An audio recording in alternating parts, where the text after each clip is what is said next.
Aku pikir masa tuaku akan damai, dikelilingi anak dan cucu di rumah yang kubangun dengan jerih payahku. Aku memberikan mereka segalanya. Aku percaya mereka menyayangiku. Tapi tawa mereka, perhatian mereka, semua kunjungan mereka ke rumah ini, memiliki arti yang berbeda. Mereka tidak menginginkan cintaku, mereka menginginkan kematianku. Sungguh tak kuduga. Sebelum ceritanya dimulai, silakan tulis di kolom komentar dari daerah mana saja teman-teman yang menonton cerita ini. Jangan lupa like dan subscribe agar channel ini bisa semakin berkembang dan bisa mempersembahkan cerita yang lebih menarik lagi. Ibu Winda menyiram tanaman anggrek di teras belakang rumahnya. Usianya sudah memasuki 65 tahun, namun gurat ketegasan masih tersisa jelas di wajahnya yang teduh. Ia adalah pendiri sekaligus mantan CEO dari PT Nusantara Jaya, sebuah perusahaan konglomerat yang ia bangun dari nol bersama almarhum suaminya. Kini, ia telah pensiun, menyerahkan roda perusahaan kepada anak-anaknya, dan memilih menikmati ketenangan di rumah tua mereka yang asri dan luas, sebuah properti warisan yang nilainya tak terhingga, tidak hanya secara materi, tapi juga kenangan. Ia mengenakan daster batik sederhana. Kekayaan yang ia miliki tidak pernah mengubah gaya hidupnya. Baginya, kedamaian di masa tua adalah kemewahan sejati. Namun, kedamaian itu seringkali terasa semu. Ada kekosongan yang ia rasakan, sebuah kesepian di tengah rumah yang terlalu besar untuk ditinggali seorang diri. Sebuah sedan hitam mewah memasuki halaman.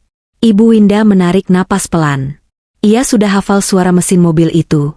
Itu pasti Rangga, putra sulungnya, dan istrinya, Karina. Ibu Winda mengelap tangannya dan bergegas ke ruang tamu. Ia menyayangi Rangga, tentu saja, ia darah dagingnya. Tetapi setiap kunjungan Rangga selalu menyisakan perasaan tidak nyaman di hatinya. Kunjungan itu terasa seperti sebuah transaksi yang tertunda. Ibu, sapa Rangga, memeluk ibunya sekilas. Ia pria gagah berusia akhir 30-an, selalu berpenampilan necis. Di belakangnya, Karina, istrinya, tersenyum lebar. Senyum yang, bagi Ibu Winda, tidak pernah sampai ke matanya. Karina adalah wanita sosialita yang cantik, namun tatapannya selalu terasa menilai segala sesuatu di sekitarnya. Ibu sendirian saja? Bei Inah kemana? Tanya Karina, suaranya dibuat semanis mungkin sambil matanya memindai furnitur kayu jati yang menurutnya sudah ketinggalan zaman. Dalam hatinya, Karina mencibir. Orang tua ini duduk di atas tumpukan emas tapi hidup seperti orang susah. Lihat taplak meja ini, sudah kusam. Bei Inah sedang pulang kampung. Menengok cucunya, jawab Ibu Winda lembut, mempersilakan mereka duduk. Kalian mau minum apa? Tidak usah repot, Bu.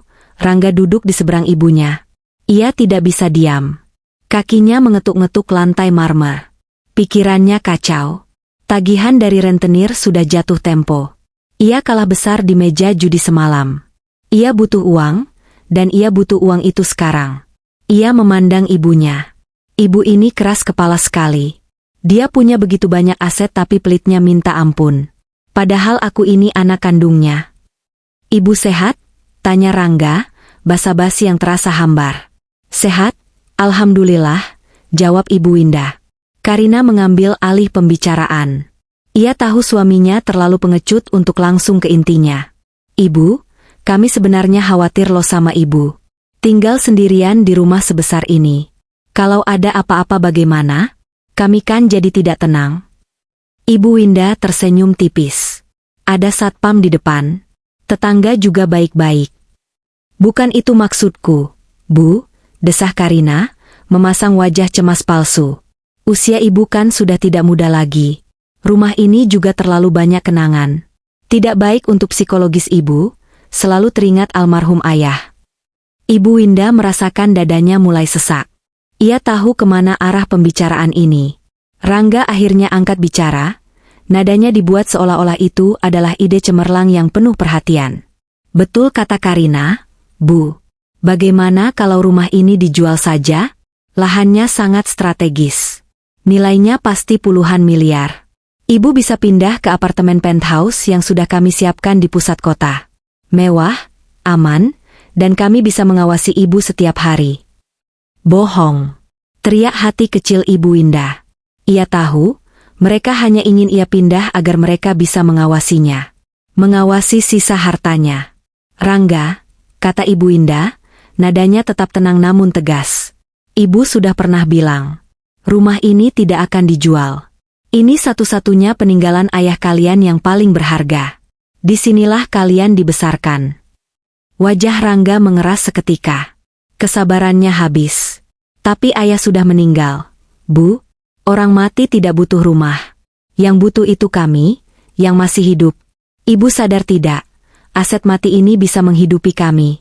Menghidupi cucu-cucu ibu. Rangga, jaga bicaramu. Suara Ibu Indah sedikit meninggi. Kenapa?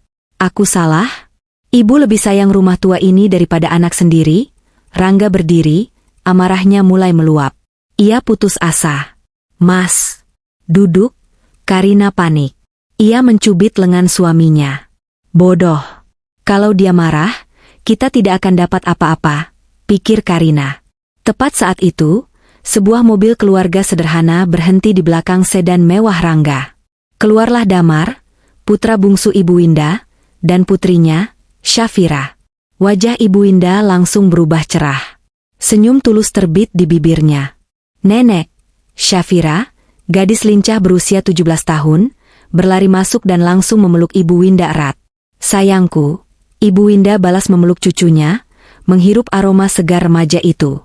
Syafira adalah penawar racun di hatinya. Damar menyusul di belakang, menyalami ibunya, lalu kakaknya, Rangga, dan Karina. Damar adalah pria yang lebih pendiam. Ia tahu posisinya. Ia tidak seambisius Rangga. Ia bekerja sebagai manajer tingkat menengah di salah satu anak perusahaan peninggalan ayahnya. Ia cenderung pasif dan seringkali tidak menyadari manipulasi yang dilakukan kakaknya. Ia hanya tahu, ia menyayangi ibunya, meski seringkali canggung menunjukkannya. Wah, lagi ada rapat keluarga nih, sapa Damar, mencoba mencairkan suasana yang jelas-jelas tegang. Karina memutar bola matanya. Si miskin datang, batinnya sinis. Syafira, meski masih muda, memiliki intuisi yang tajam. Ia melepaskan pelukan neneknya dan menatap paman dan bibinya dengan curiga. Ia melihat tas tangan baru bermerek terkenal di pangkuan Karina. Ia juga melihat kilat putus asa di mata paman Rangga. Om sama tante lagi minta apa sama nenek? Tanya Syafira, polos namun menusuk. Karina tersentak. Syafira, kamu kok ngomongnya gitu? Kami ini sedang mengkhawatirkan nenekmu. Mengkhawatirkan nenek, atau mengkhawatirkan warisan nenek? Balas Syafira. Syafira, Damar menegur putrinya, meski tidak terlalu keras. Apa? Aku benarkan. Yah? Setiap Om Rangga kesini, pasti ujung-ujungnya bahas rumah dijual. Padahal nenek sudah bilang tidak. Anak sialan, maki Rangga dalam hatinya. Ia merasa terpojok. Kamu ini anak kecil tahu apa? Ini urusan orang tua. Damar, kamu bisa ajari anakmu sopan santun tidak? Sudah, Ibu Indah menengahi. Ia menarik Syafira ke sampingnya. Jangan bertengkar. Ayo, kita makan siang. Ibu sudah masak banyak. Suasana di meja makan terasa seperti medan perang dingin. Rangga dan Karina makan dengan cepat, wajah mereka masam. Damar makan dalam diam, merasa serba salah. Hanya Syafira dan Ibu Indah yang mencoba mengobrol seperti biasa, meski keduanya sadar akan ketegangan yang menggantung. Bu, aku serius. Rangga meletakkan sendoknya dengan kasar. Aku butuh dana segar untuk proyek di Cikarang. Investor menahan dana. Aku butuh talangan. Hanya 5 miliar. Ibu Indah menatap putranya. Ia tahu, proyek Cikarang, itu fiktif. Pak Jeffrey, mantan kepala keamanannya yang kini menjadi investigator swasta kepercayaannya, sudah memberinya laporan. Uang itu untuk menutup utang judi Rangga. Ibu sudah pensiun, Rangga. Uang ibu hanya cukup untuk masa tua, jawab Ibu Indah, sebuah kebohongan halus. Ia masih memiliki aset miliaran, tapi ia tidak akan memberikannya untuk dibakar di meja judi. Ia berharap, dengan memutus aliran dana, Rangga akan sadar. Cukup? Rangga tertawa sinis. Ibu bilang cukup? Ibu duduk di atas tumpukan uang. 5 miliar itu receh buat ibu. Cukup, Rangga, Ibu Indah akhirnya membentak. Ibu tidak akan memberimu uang untuk hal yang tidak jelas. Belajarlah bertanggung jawab. Amarah menggelapkan mata Rangga. Ia menatap ibunya dengan kebencian yang tak tersembunyi. Orang tua ini benar-benar harus disingkirkan. Karina cepat-cepat menarik tangan suaminya. Mas, sudah. Ayo kita pulang. Ia tersenyum pada Ibu Indah. Maaf ya, Bu. Mas Rangga lagi banyak pikiran.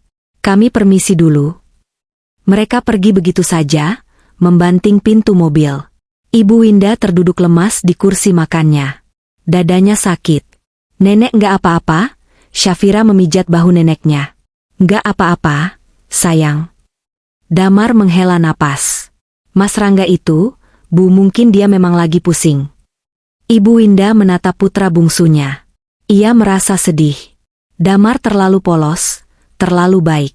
Ia tidak melihat ular berbisa yang bersarang di rumah kakaknya sendiri. Ya, mungkin, hanya itu yang bisa diucapkan Ibu Indah. Malam itu, Ibu Indah tidak bisa tidur. Ia memikirkan tatapan mata Rangga. Tatapan yang bukan lagi tatapan seorang anak, melainkan tatapan seorang predator. Ia mencoba menepis firasat buruk itu, menganggapnya hanya drama keluarga biasa. Ia tidak sadar. Jauh di seberang kota, Rangga dan Karina tidak sedang tidur. Mereka sedang menyusun rencana. Sebuah rencana terakhir yang keji, yang akan memastikan mereka mendapatkan semua yang mereka inginkan. Dia tidak mau memberi kita dengan cara halus. Mas, berarti kita harus pakai cara kasar, desis Karina. Maksudmu? Tanya Rangga. Kita percepat saja warisannya. Buat seolah-olah kecelakaan. Rumah tua itu kan? Instalasi gasnya pasti sudah rapuh. Sedikit kebocoran, satu percikan api. Karina tersenyum. Mata Rangga melebar. Awalnya ia ngeri. Tapi bayangan rentenir yang akan mematahkan kakinya, dan tumpukan uang yang akan ia dapatkan, mengalahkan rasa ngerinya. Kecelakaan, ulang Rangga. Ya, kecelakaan. Ibu Indah, di kamarnya, akhirnya terlelap. Ia bermimpi tentang suaminya, tentang masa muda mereka membangun perusahaan. Ia sama sekali tidak tahu bahwa di luar sana, anak sulungnya baru saja menandatangani surat kematiannya. Beberapa hari telah berlalu sejak kunjungan terakhir Rangga dan Karina. Suasana kembali tenang. Ibu Indah hampir berhasil meyakinkan dirinya sendiri bahwa ledakan emosi putranya hanyalah kemarahan sesaat. Ia melanjutkan rutinitasnya. Pagi hari berkebun, siang hari membaca buku di beranda, dan sore hari menunggu Syafira pulang sekolah untuk mampir. Selasa sore itu, cuaca sedikit mendung. Bei Inah masih di kampung, jadi rumah itu terasa sangat sunyi. Ibu Indah sedang duduk di kursi goyang kesayangannya di ruang tengah, membolak-balik album foto lama.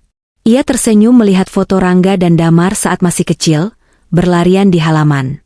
Kemana perginya anak-anak lugu itu? Ia menghela napas. Pukul 3 sore. Seharusnya Syafira sudah datang. Tiba-tiba, pintu depan dibanting terbuka dengan keras. Bukan didorong, tapi dibanting hingga berdebam. Ibu Indah terlonjak kaget, album foto itu jatuh dari pangkuannya. Syafira, panggilnya. Di ambang pintu berdiri cucunya. Tapi itu bukan Syafira yang biasa ia lihat. Gadis itu tidak memakai seragam sekolah.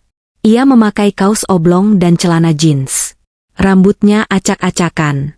Wajahnya pucat pasi seperti mayat. Matanya liar, dipenuhi teror yang tidak bisa dipahami Ibu Indah. Ia terengah-engah, dadanya naik turun, seolah baru saja berlari maraton. Nenek, suara Syafira keluar seperti bisikan yang tercekat. Syafira, ya Tuhan, kamu kenapa? Sayang, Ibu Indah bangkit, jantungnya berdebar kencang. Kamu sakit? Kenapa tidak sekolah? Syafira tidak menjawab pertanyaan itu. Ia berlari melintasi ruangan, matanya memindai sekeliling dengan panik. Nenek sendirian? Iya, Bei Inah belum pulang. Ada apa? Nenek, kemasi baju. Cepat, Syafira berlari ke kamar neneknya. Ia tahu neneknya menyimpan satu tas travel kecil di lemari. Ibu Indah mengikuti di belakang, kebingungannya bercampur dengan rasa takut yang mulai menjalar. Kemasi baju? Kita mau kemana? Syafira, jelaskan dulu sama nenek. Nggak ada waktu, bentak Syafira. Ia membuka lemari, menarik tas itu, dan mulai melemparkan barang-barang ke dalamnya dengan membabi buta. Daster, pakaian dalam, lalu ia berlari ke meja rias, menyambar dompet neneknya, ponsel, dan pengisi dayanya. Syafira, hentikan, Ibu Winda memegang lengan cucunya. Kamu membuat nenek takut. Apa yang terjadi? Apa kamu berbuat salah di sekolah? Apa kamu? Syafira mengguncang bahu neneknya. Tatapan mereka bertemu. Air mata menggenang di mata gadis itu. Nek, aku mohon. Kali ini saja, jangan banyak tanya. Kita harus pergi dari rumah ini. Sekarang. Tapi kenapa? Rumah ini aman? Nggak aman. Rumah ini nggak aman. Jerit Syafira, suaranya pecah. Kita pergi. Jangan telepon siapapun. Mengerti? Jangan telepon ayah. Jangan telepon Paman Rangga. Desakan di suara Syafira, dan penyebutan nama Rangga, membuat darah Ibu Winda berdesir. Ketakutan di mata cucunya begitu nyata, begitu mentah. Ini bukan kenakalan remaja. Ini sesuatu yang jauh lebih buruk. Baik, kata Ibu Winda, suaranya gemetar. Baik, kita pergi. Bawa surat-surat penting, Syafira berlari ke laci meja kerja Ibu Winda. Ia tahu di mana neneknya menyimpan map berisi sertifikat dan paspor. Ia memasukkannya ke dalam tas. Ayo, Nek, Syafira menarik tangan neneknya. Ibu Winda, dengan lutut gemetar, terpaksa ikut berlari kecil, diseret oleh cucunya. Ia bahkan tidak sempat mengganti daster batiknya. Ia hanya sempat menyambar kardigan yang tergantung di kursi. Mereka berlari keluar rumah. Syafira tidak berhenti untuk menutup pintu. Ia terus menarik neneknya ke gerbang. Di luar, sebuah taksi online yang dipesannya beberapa menit lalu, baru saja berhenti. Jalan, Pak, cepat. Ke Mall Arta Mulia, teriak Syafira begitu mereka berdua masuk ke jok belakang. Ia menyebut nama mall acak yang terletak di seberang kota. Sopir taksi itu, melihat kepanikan mereka, sedikit bingung namun segera tancap gas. Siap, Non. Ibu Winda menoleh ke belakang. Ia melihat rumahnya, rumah yang ia cintai, mengecil di kejauhan. Pintunya masih terbuka. Ia merasa seperti pencuri yang kabur dari rumahnya sendiri. Di dalam mobil, Syafira tidak berhenti bergerak. Ia gelisah, terus-menerus melihat jam di ponselnya. Tangannya gemetar hebat. Syafira sayang. Ibu Winda mencoba menenangkan cucunya, meski ia sendiri butuh ditenangkan. Coba tarik napas. Kita sudah di mobil. Kita sudah aman. Sekarang, tolong jelaskan pada nenek. Syafira menatap neneknya. Bibirnya bergetar. Ia ingin bicara, tapi tidak ada suara yang keluar. Ia hanya menggelengkan kepala, air matanya mulai mengalir deras. Nanti, Nek, nanti belum waktunya. Ibu Winda memeluk cucunya. Ia bisa merasakan tubuh rapuh itu bergetar hebat. Apa yang telah dilihat gadis kecil ini? Sopir taksi melirik dari kaca spion. Wah, kayaknya ada masalah keluarga besar ini. Batinnya, ia memilih menambah kecepatan dan menyetel radio, pura-pura tidak mendengar isak tangis di jok belakang. Mereka terjebak kemacetan sore hari. Syafira semakin panik. Ia terus melihat jam. 3:20. 3:25. Pak, bisa lebih cepat? Lewat jalan tikus mungkin? Pinta Syafira. Ini sudah paling cepat. Non, sabar ya. 3:30 menit. Tepat 30 menit sejak mereka meninggalkan rumah. Ponsel Ibu Winda, yang ada di genggaman Syafira, bergetar hebat. Ring, ring. Layar ponsel itu menyala. Nama, Rangga, tertera di sana. Jantung Ibu Winda mencelos. Ia refleks mengulurkan tangan. Rangga, mungkin dia khawatir. Jangan, Syafira membentak. Tangannya mengepal erat di ponsel itu. Ia menekan tombol merah, menolak panggilan itu. Ring, ring.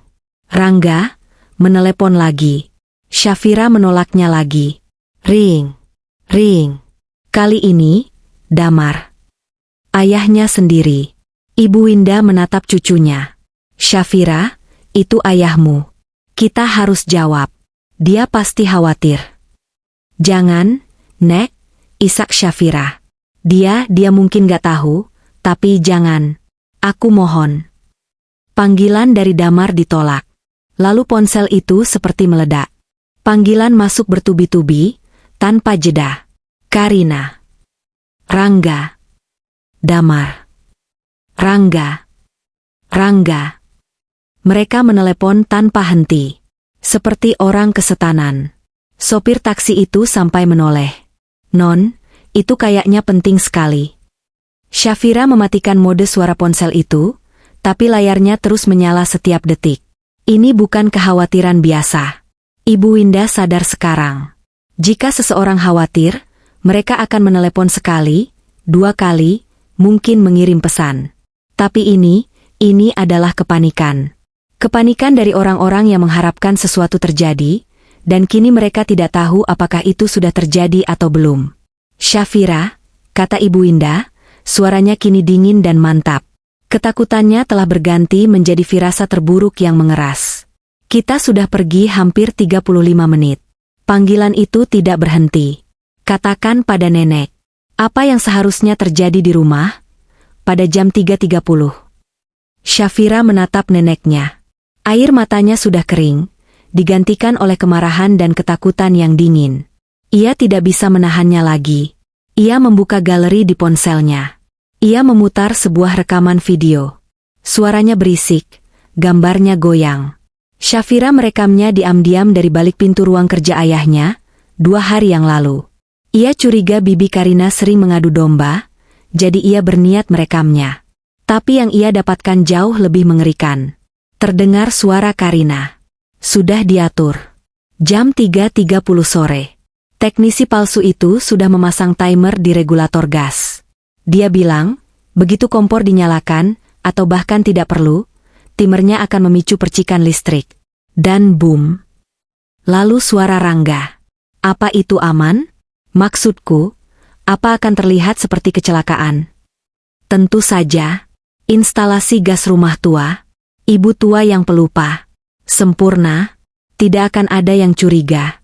Jam 3.30, saat dia biasanya mulai memasak air untuk teh sorenya.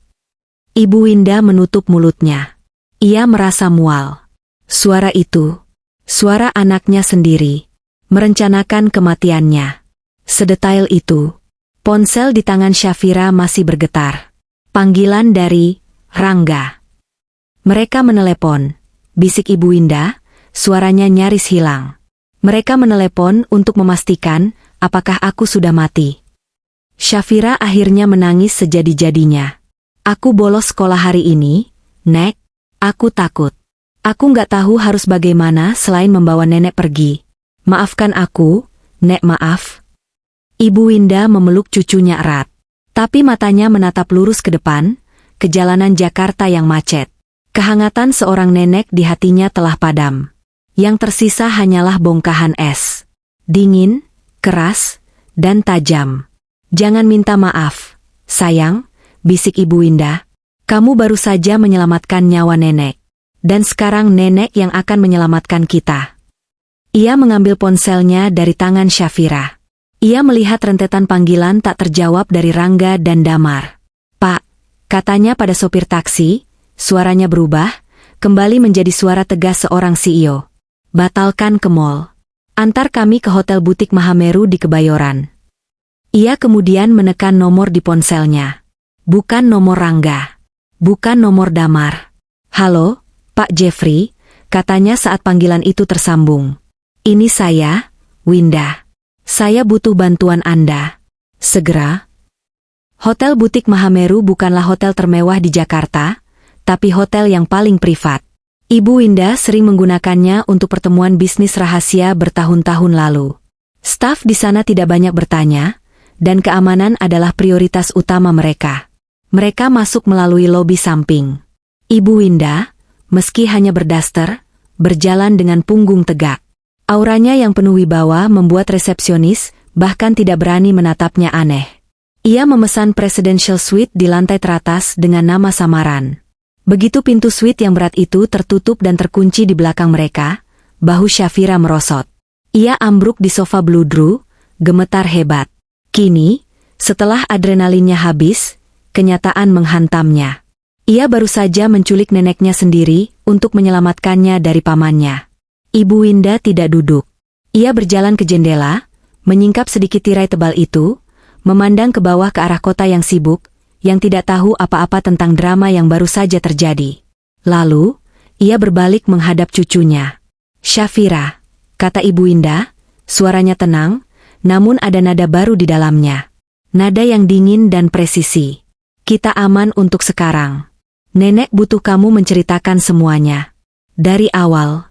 Jangan ada yang terlewat." Syafira menarik napas panjang yang gemetar. Ia menatap mata neneknya. Ia harus menceritakannya, termasuk bagian terburuknya. Ini dimulai sudah lama, Nek," bisik Syafira. Ia mulai menceritakan kecurigaannya. Bagaimana ia memperhatikan Bibi Karina yang selalu memindai rumah nenek. Matanya menghitung-hitung harga guci dan lukisan. Bagaimana Paman Rangga selalu datang dengan cerita proyek baru yang gagal, dan pulang dengan wajah masam. "Lalu beberapa minggu lalu," lanjut Syafira, "aku nggak sengaja dengar Paman Rangga telepon di taman. Dia kedengaran sangat ketakutan. Dia menyebut-nyebut utang, dan jatuh tempo, dan satu-satunya cara." Saat itu, Syafira mengira satu-satunya cara adalah meminjam uang lagi pada neneknya. Ia tidak pernah membayangkan hal lain. 2 hari yang lalu, suara Syafira semakin pelan. Paman Rangga dan Bibi Karina datang ke rumah ayah. "Aku tahu mereka pasti mau minta ayah untuk membujuk nenek lagi. Aku kesal sama ayah, Nek." Ibu Winda mengangguk pelan. Ia tahu kelemahan putra bungsunya. Damar adalah pria baik, tapi ia lemah. Ia benci konfrontasi dan selalu mencari jalan damai, bahkan jika itu berarti mengorbankan prinsip. Aku ingin merekam mereka," Syafira mengaku, matanya tertunduk malu. "Aku ingin ayah dengar sendiri betapa jahatnya mereka saat ayah tidak ada. Jadi, aku taruh ponsel lamaku di bawah sofa di ruang kerja ayah. Aku setel ke mode rekam suara." Syafira berhenti. Ini adalah bagian tersulit. "Aku ambil ponselnya malam itu. Aku dengarkan di bawah selimut.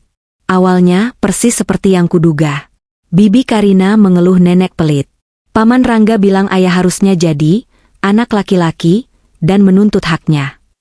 Ibu Winda hanya diam mendengarkan, wajahnya tak menunjukkan emosi. Lalu, ayah masuk ke ruangan. Paman Rangga mulai bicara. Syafira memejamkan matanya, seolah memutar rekaman itu di kepalanya. Ia menirukan suara pamannya. "Dengar, Mar. Aku ada rencana. Ini akan menyelesaikan semua masalah kita." Lalu suara ayahnya, Damar, yang terdengar gugup. "Rencana apa, Mas? Jangan bilang mau pinjam uang lagi. Ibu sedang marah." Lalu suara Bibi Karina, dingin dan licin. "Bukan pinjam. Tapi, mengambil apa yang jadi hak kita. Andai saja ibu tiba-tiba sakit. Atau kecelakaan." Jantung Ibu Winda berdenyut nyeri. Syafira melanjutkan, air matanya mulai menetes. Ayah kaget. "Aku dengar suaranya." "Mbak, apa maksudmu? Jangan gila." Ayah bilang begitu. Ada sedikit kelegaan di hati Ibu Winda. "Tapi," bisik Syafira, Paman Rangga lalu membentaknya. "Diam kamu, Mar. Kamu pikir aku mau ini?" Aku terdesak. "Dengar, teknisi akan datang ke rumah ibu besok. Untuk memperbaiki gas. Ada kebocoran kecil. Aku yang atur. Aku cuma perlu kecelakaan kecil. Cepat, tidak sakit." Ayah diam, Nek," isak Syafira. Dia tidak bilang iya, tapi dia juga tidak bilang tidak. Paman Rangga lalu bilang, "Pikirkan Syafira. Kamu mau dia kuliah di luar negeri kan? Kamu mau lunas utang KPRMU kan? Kamu cuma perlu diam. Jangan ke rumah ibu besok. Dan pastikan Syafira juga tidak ke sana. Anggap ini tidak pernah terjadi." Rekaman itu berlanjut dengan suara langkah kaki. Ayahnya pergi dari ruangan itu. Ia tidak setuju. Tapi ia juga tidak melapor. Ia memilih untuk lari. Itulah yang menghancurkan hati Ibu Winda. Bukan hanya Rangga, si serigala yang memangsa. Tapi juga Damar, si domba yang diam saja melihat serigala bersiap menerkam. Aku nggak tahu harus apa. Syafira menangis terseduh-seduh. Aku nggak bisa bilang ke ayah. Aku tahu dia akan panik dan mungkin malah memperingatkan Paman Rangga. Aku nggak bisa ke polisi. Mereka nggak akan percaya sama rekaman anak 17 tahun. Jadi, lanjutnya, menyeka air mata. Aku putuskan. Aku harus keluarkan nenek dari sana. Aku pura-pura sakit hari ini. Aku awasi rumah nenek dari kafe di ujung jalan. Aku lihat ada van putih datang pagi tadi. Tulisannya, Jaya Gas Service. Dia di dalam sana hampir 1 jam. Aku tahu itu dia. Teknisi palsu itu. Syafira menceritakan bagaimana ia menunggu van itu pergi, lalu menunggu beberapa jam lagi, sampai waktu yang ia dengar di rekaman, 3.30 sore, semakin dekat. Jam 3:15. Katanya, aku lari. Ibu Winda berjalan ke arah cucunya. Ia duduk di sampingnya. Ia menarik gadis itu ke dalam pelukannya. Ia tidak menangis. Amarah telah mengeringkan air matanya. Kamu melakukan hal yang benar, Syafira, kata Ibu Winda tegas. Kamu melakukan hal yang sangat berani. Kamu lebih kuat dari ayahmu dan pamanmu. Nenek bangga padamu. Ia membiarkan Syafira menangis di pelukannya selama beberapa menit. Lalu, ia mendengar suara ketukan di pintu. Bukan ketukan hotel. Ketukan itu berpola, 2 kali cepat, jeda, 1 kali. Ibu Winda melepaskan Syafira. Cuci mukamu. Jangan tunjukkan rasa takut. Ia berjalan ke pintu dan membukanya. Pak Jeffrey berdiri di ambang pintu. Pria itu berusia akhir 50-an, bertubuh tegap, wajahnya seperti diukir dari batu. Ia adalah bayangan almarhum suami Ibu Winda, kepala keamanan yang paling setia, yang kini menjalankan agensi investigasi swasta paling elit di Jakarta. Ibu, sapanya singkat, penuh hormat. Matanya memindai ruangan, memastikan keamanan. Jeffrey, terima kasih sudah datang secepat ini, kata Ibu Winda, menutup pintu di belakangnya. Ini cucu saya, Syafira.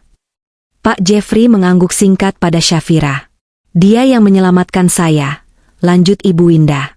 Anak-anak saya, Rangga, mencoba membunuh saya hari ini. Pak Jeffrey tidak terkejut. Ia telah bekerja untuk keluarga ini cukup lama untuk tahu sifat asli Rangga. Saya sudah menduganya, katanya datar. Mereka memasang bom. Diatur meledak jam 3:30 sore ini, kata Ibu Winda.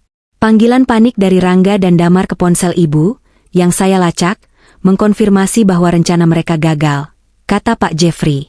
Mereka tidak tahu ibu ada di mana. Mereka panik. Saya mau 3 hal, kata Ibu Winda, beralih ke mode CEO. Pertama, amankan kami di sini. Tidak ada yang boleh tahu kami di sini. Ganti semua penjaga di lantai ini dengan orang-orangmu. Sudah diatur, Bu. Lift ini sekarang butuh kartu akses khusus yang hanya saya dan ibu yang pegang, jawab Jeffrey. Kedua, saya mau tim terbaikmu ke rumah saya. Sekarang juga. Mereka akan panik dan mengirim seseorang untuk memeriksa. Mungkin untuk menghilangkan barang bukti. Tim Alpha dan Bravo saya sudah di lokasi sejak ibu menelepon saya di taksi, kata Pak Jeffrey. Mereka masuk diam-diam 15 menit lalu. Ibu Winda mengangguk. Inilah mengapa ia percaya pada Jeffrey. Ketiga, saya mau buktinya. Bukti fisik alat itu. Dan saya mau kamu cari tahu siapa, teknisi, yang mereka sewa. Saya mau nama, alamat, dan siapa yang membayarnya. Sedang diproses, Bu, kata Jeffrey. Mereka menunggu. 1 jam terasa seperti selamanya. Syafira, kelelahan secara emosional dan fisik, akhirnya tertidur di sofa. Ibu Winda duduk tegak di kursi, secangkir teh, yang dipesan Pak Jeffrey, mendingin di tangannya. Ia menatap dinding kosong. Pikirannya menyusun strategi. Ini bukan lagi drama keluarga. Ini adalah perang. Rangga telah melepaskan tembakan pertama. Ponsel satelit Pak Jeffrey bergetar. Ia mengangkatnya, mendengarkan dengan saksama. Baik, katanya. Lumpuhkan dia. Jangan sampai terlihat. Bawa ke lokasi aman untuk diinterogasi. Tim Bravo, status. Ia mendengarkan lagi. Konfirmasi. Foto dan amankan. Bawa ke sini sekarang juga. Sterilkan area. Ia menutup telepon dan menatap Ibu Winda. Tim Alfa menangkap satu orang yang mencoba memanjat pagar belakang. Lapornya. Dia panik saat melihat tim kami dan mencoba kabur. Dia sedang dibawa untuk diinterogasi. Dia mengaku disuruh Rangga untuk memeriksa kebocoran gas. Jantung Ibu Winda berdesir. Rangga cukup bodoh untuk mengirim orang. Dan tim Bravo, tanya Ibu Winda. Mereka menemukannya, Bu, kata Pak Jeffrey, nadanya muram. Terpasang di belakang kompor, terhubung ke saluran gas utama. Ini bukan kebocoran biasa. Ini alat peledak improvisasi. Canggih. Dirancang agar terlihat seperti kecelakaan fatal akibat gas. Tim saya sedang menjinakkannya dan akan membawa pemicu serta timernya ke sini. Ibu Winda menutup matanya sejenak. Jadi, itu nyata. Rencana keji itu nyata. Anaknya benar-benar telah memasang bom untuk membunuhnya. Ia membukanya matanya. Semua kelembutan telah hilang. Jeffrey, katanya dengan suara yang membuat Pak Jeffrey merinding. Cari tahu siapa yang merakit bom itu. Anak saya tidak punya kemampuan ini. Dia pasti bekerja sama dengan seseorang. Seseorang yang lebih berbahaya. Dan, lanjutnya, hubungi pengacara saya. Besok pagi, saya akan mulai memotong anak-anak saya dari hidup saya. Secara finansial, kita akan ambil kembali semuanya. Pagi datang menembus tirai tebal suite hotel. Ibu Winda tidak tidur. Ia duduk di sofa, masih mengenakan daster yang sama, namun pikirannya telah berganti baju zirah.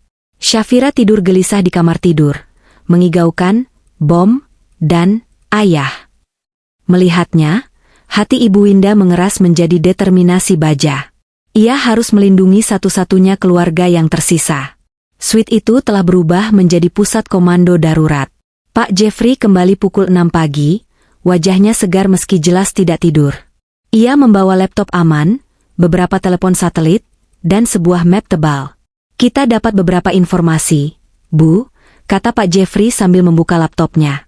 Ia memutar sebuah rekaman audio. Suara rintihan ketakutan terdengar. Itu adalah Aldi, teknisi, yang ditangkap tim Alfa tadi malam. Sumpah, Pak, saya cuma disuruh pasang. Saya nggak tahu itu bom. Suara Aldi terdengar sengau, mungkin hidungnya patah. Lalu suara dingin interrogator Pak Jeffrey. Kamu teknisi gas? Iya, dulu. Di mana sertifikasimu? Saya nggak punya. Saya belajar sendiri. Bohong. Kamu mantan teknisi militer. Bagian demolisi. Kami sudah cek catatanmu. Terjadi keheningan panjang. Lalu suara Aldi pecah. Oke. Saya disewa. Saya nggak tahu siapa orangnya. Dia bayar saya 50 juta. Saya cuma disuruh pasang alat itu. Siapa yang menghubungimu? Seseorang dari Pak Kobra. Ibu Winda mengangkat alisnya. Pak Kobra? Pak Jeffrey menghentikan rekaman. Sepertinya kita menemukan bayangan di baliknya. Bu, Pak Kobra adalah nama jalanan dari seorang rentenir kelas kakap. Dia menjalankan lingkaran judi ilegal taruhan tinggi. Dia terkenal kejam, dan dia punya tim penyelesai masalah yang terdiri dari mantan militer seperti Aldi. Jeffrey membuka map. Di dalamnya ada foto-foto buram. Tim saya melacak keuangan Rangga selama sebulan terakhir. Dia kalah besar. Sangat besar. Total utangnya pada Pak Kobra mencapai 5 miliar rupiah. Potongan teka-teki itu menyatu di benak Ibu Winda. Jadi, ini bukan ide Rangga. Bukan murni idenya, koreksi Pak Jeffrey. Ini skenario kami. Rangga putus asa. Dia tidak bisa membayar utangnya. Pak Kobra, yang tahu siapa ibu Rangga, menawarkan solusi. Pak Jeffrey mengetik sesuatu, dan layar laptop menunjukkan diagram alir. Pak Kobra menawarkan untuk menghapus utang 5 miliar itu, dan bahkan memberinya tambahan 5 miliar tunai, dengan satu syarat. Rangga harus menyerahkan sertifikat rumah ini, yang nilainya kami taksir bisa mencapai 100 miliar, segera setelah warisan dibagikan.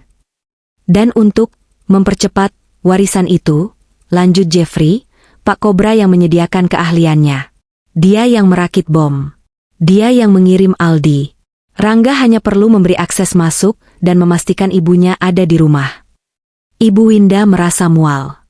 Ini jauh lebih kotor dari yang ia bayangkan. Anaknya tidak hanya tamak.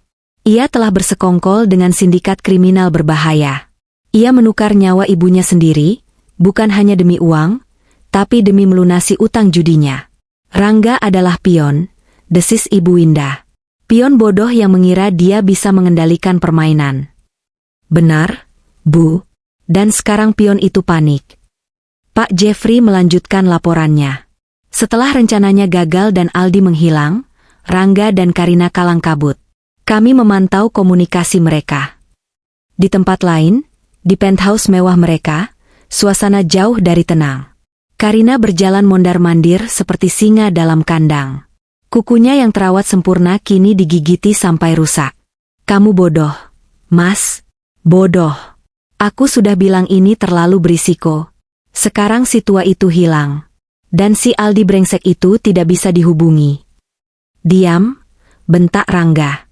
Wajahnya pucat berkeringat. Ia sudah mencoba menelepon Aldi belasan kali. Ponselnya mati. Aku sedang berpikir. Ia memikirkan ibunya. Kemana dia pergi? Ia tidak mungkin tahu. Tidak mungkin. Atau tiba-tiba ia teringat satu hal. Tatapan tajam Syafira di meja makan beberapa hari lalu. Mengkhawatirkan nenek, atau mengkhawatirkan warisan nenek. Darah Rangga surut dari wajahnya. Anak itu, bisiknya, Syafira, pasti dia. Dia pasti menguping. Syafira, Karina tertawa histeris. Kamu dikalahkan oleh anak SMA? Kamu lebih bodoh dari yang kukira. Tutup mulutmu. Telepon Rangga berdering. Nomor pribadi. Jantungnya serasa melompat ke tenggorokan. Ia mengangkatnya dengan tangan gemetar. Halo? Rangga, suara berat dan serak terdengar, seperti kerikil yang digerus. Itu suara Pak Kobra. Rencanamu yang cantik itu, gagal. Pak Kobra saya tidak tahu apa yang terjadi ibu saya. Ibu kamu selamat, potong Pak Kobra. Dan orangku, Aldi, hilang. Kamu bilang ini pekerjaan mudah. Kamu jamin rumah itu kosong kecuali target. Kamu jamin kamu bisa kuasai asetnya dalam seminggu. Kamu berutang padaku, Rangga. Utangmu bukan 5 miliar lagi. Sekarang, utangmu ditambah biaya alat, biaya kegagalan, dan biaya orangku yang hilang. Kita bulatkan 10 miliar. 10? Rangga hampir pingsan. Aku tidak suka kegagalan, Rangga, desis Pak Kobra. Aku beri kamu 24 jam. Temukan ibumu. Buat dia menandatangani surat pengalihan aset rumah itu. Atau, kamu tahu kan kamu punya istri yang cantik? Dan anak laki-laki yang lucu di sekolah internasional itu. Klik. Telepon ditutup. Rangga menjatuhkan ponselnya. Ia menatap Karina. Teror murni terpantul di mata mereka berdua. Mereka bukan lagi pemburu. Mereka adalah buruan. Sementara itu, di rumahnya sendiri, Damar sedang mengalami neraka pribadinya. Ia tidak bisa tidur. Kata-kata Rangga, teknisi akan datang kecelakaan kecil, terus terngiang di telinganya. Ia meyakinkan dirinya itu hanya gertakan. Mas Rangga tidak mungkin sekejam itu. Tapi panggilan panik dari Rangga kemarin sore, menanyakan keberadaan ibu, membuatnya mual. Dan Syafira. Putrinya tidak pulang tadi malam. Ponselnya mati. Ketakutan mencengkeram Damar. Apakah ibunya celaka? Dan jika ya, apakah itu berarti ia ikut bersalah? Dan di mana Syafira? Ia menyetir seperti orang gila ke rumah ibunya pagi itu. Ia menerobos gerbang yang terbuka. Ia berlari ke dalam. Rumah itu kosong. Sunyi. Lalu ia menciumnya. Bau gas yang samar. Ia berlari ke dapur. Ia tidak melihat apa-apa. Ia berteriak memanggil ibunya.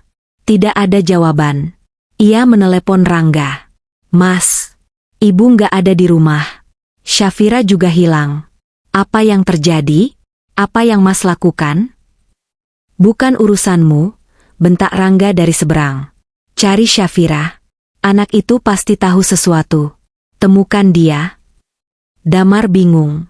Apa maksudmu? Temukan saja anakmu, bodoh. Telepon ditutup. Damar terduduk di lantai dapur ibunya. Bingung, takut, dan diliputi rasa bersalah yang amat sangat. Ia tidak tahu harus berbuat apa. Kembali ke kamar hotel. Ibu Winda mendengarkan semua laporan intelijen Pak Jeffrey dengan tenang. Ia tahu keadaan ketiga antagonis dalam ceritanya, Rangga dan Karina yang diburu rentenir, dan Damar yang lumpuh karena rasa bersalah dan kebingungan. Ini sempurna, kata Ibu Winda pelan. Pak Jeffrey menatapnya. Mereka terpecah. Mereka panik. Rangga sekarang putus asa untuk menemukan kita, bukan hanya untuk uang, tapi untuk menyelamatkan nyawanya. Dia akan membuat kesalahan, jelas Ibu Winda. Apa rencana Ibu? Tanya Pak Jeffrey. Ibu Winda berdiri. Ia berjalan ke kamar, mengambil jubah mandi hotel yang bersih. Ia harus melepaskan daster ini. Ia harus melepaskan citra nenek tua yang lemah. Jeffrey, katanya sambil berjalan ke kamar mandi. Siapkan peralatanku. Laptop paling aman yang kamu punya. Akses penuh ke semua rekening bank dan aset perusahaanku. Hubungi pengacaraku, Pak Adrian. Bilang padanya aku mau rapat darurat jam 9 pagi ini. Di sini. Dan satu lagi, katanya, berhenti di pintu kamar mandi. Apa itu, Bu? Ibu Winda menoleh. Matanya berkilat dingin. Siapkan draft pengalihan aset. Semua saham saya di Nusantara Jaya. Semua properti. Semua reksadana. Alihkan semuanya ke satu nama. Atas nama Pak Damar? Tanya Jeffrey ragu. Ibu Winda tertawa pelan. Tawa yang kering dan tanpa humor. Bukan. Jangan bodoh. Atas nama Syafira. Cucu saya. Ia menutup pintu kamar mandi. Rangga, bisik Ibu Winda pada bayangannya di cermin. Kamu ingin perang? Akan kuberi kamu perang. Kamu mengambil anak-anakku dariku. Sekarang, aku akan mengambil segalanya darimu. Pukul 9 pagi. Suite hotel itu telah disulap. Tirai tebalnya ditutup rapat, hanya menyisakan cahaya temaram dari lampu meja. Di meja makan bundar, bukan lagi piring sarapan yang tersaji, melainkan tumpukan dokumen legal, laptop aman milik Pak Jeffrey, dan mesin penghancur kertas. Udaranya pengap oleh ketegangan. Ibu Winda telah mandi. Ia tidak lagi memakai daster. Ia mengenakan blus sutra berwarna krem dan celana panjang hitam. Rambutnya disanggul rapi. Ia tampak seperti dirinya puluhan tahun lalu, siap memimpin rapat dewan direksi yang alot. Di sampingnya, Syafira duduk diam, matanya merah dan bengkak, memegang segelas air putih yang tidak diminumnya. Ketukan berpola di pintu kembali terdengar. Pak Jeffrey membukanya. Masuklah Pak Adrian, pengacara pribadi keluarga Winda selama lebih dari 30 tahun. Ia seorang pria kurus berkacamata tebal, membawa koper kulit yang tampak berat. Ia adalah saksi hidup perjalanan bisnis Ibu Winda, dari ruko kecil hingga gedung pencakar langit. Ibu Winda, sapa Pak Adrian. Suaranya tenang namun matanya menyeratkan kebingungan. Pak Jeffrey bilang ini darurat. Dan keamanan ini? Ia melihat dua anak buah Jeffrey yang berdiri kaku di luar pintu. Duduk, Adrian, kata Ibu Winda, suaranya datar. Jeffrey, berikan dia ringkasannya. Selama 15 menit berikutnya, Pak Adrian mendengarkan. Wajahnya berubah dari kebingungan profesional, menjadi pucat pasi, lalu mengeras menjadi kemarahan yang dingin. Ia melihat foto-foto resolusi tinggi dari alat peledak yang sudah dijinakkan, disandingkan dengan denah dapur Ibu Winda. Ia membaca transkrip interogasi Aldi. Ia melihat diagram aliran dana dari Rangga ke Pak Kobra. Ia meletakkan kacamatanya di atas meja. Ia memijat pangkal hidungnya. Selama karirnya, ia menangani sengketa warisan yang pelik, perceraian yang brutal, dan pengambil alihan perusahaan yang kejam. Tapi ini adalah level baru. Ya Tuhan, bisik Pak Adrian. Rangga. Ia menatap Ibu Winda. Bagaimana wanita ini bisa duduk begitu tenang, pikirnya. Jika ini klienku yang lain, mereka akan histeris. Tapi dia seperti es. Ibu Winda tidak memberinya waktu untuk mencerna keterkejutannya. Saya tidak memanggilmu ke sini untuk simpati, Adrian. Saya memanggilmu untuk bekerja. Saya mau ini cepat, senyap, dan legal tanpa celah. Pak Adrian kembali memakai kacamatanya. Profesionalismenya mengambil alih. Baik, Bu. Apa yang Ibu inginkan? Semuanya, kata Ibu Winda. Saya mau Anda menyusun surat pencabutan kuasa. Semua surat kuasa yang pernah saya berikan pada Rangga. Dan juga Damar. Damar? Pak Adrian terkejut. Tapi Damar tidak terlibat, kan? Syafira tersentak mendengar nama ayahnya. Matanya menatap neneknya, penuh permohonan. Ibu Winda menatap lurus ke depan. Keterlibatan ada banyak bentuknya, Adrian. Rangga adalah serigala.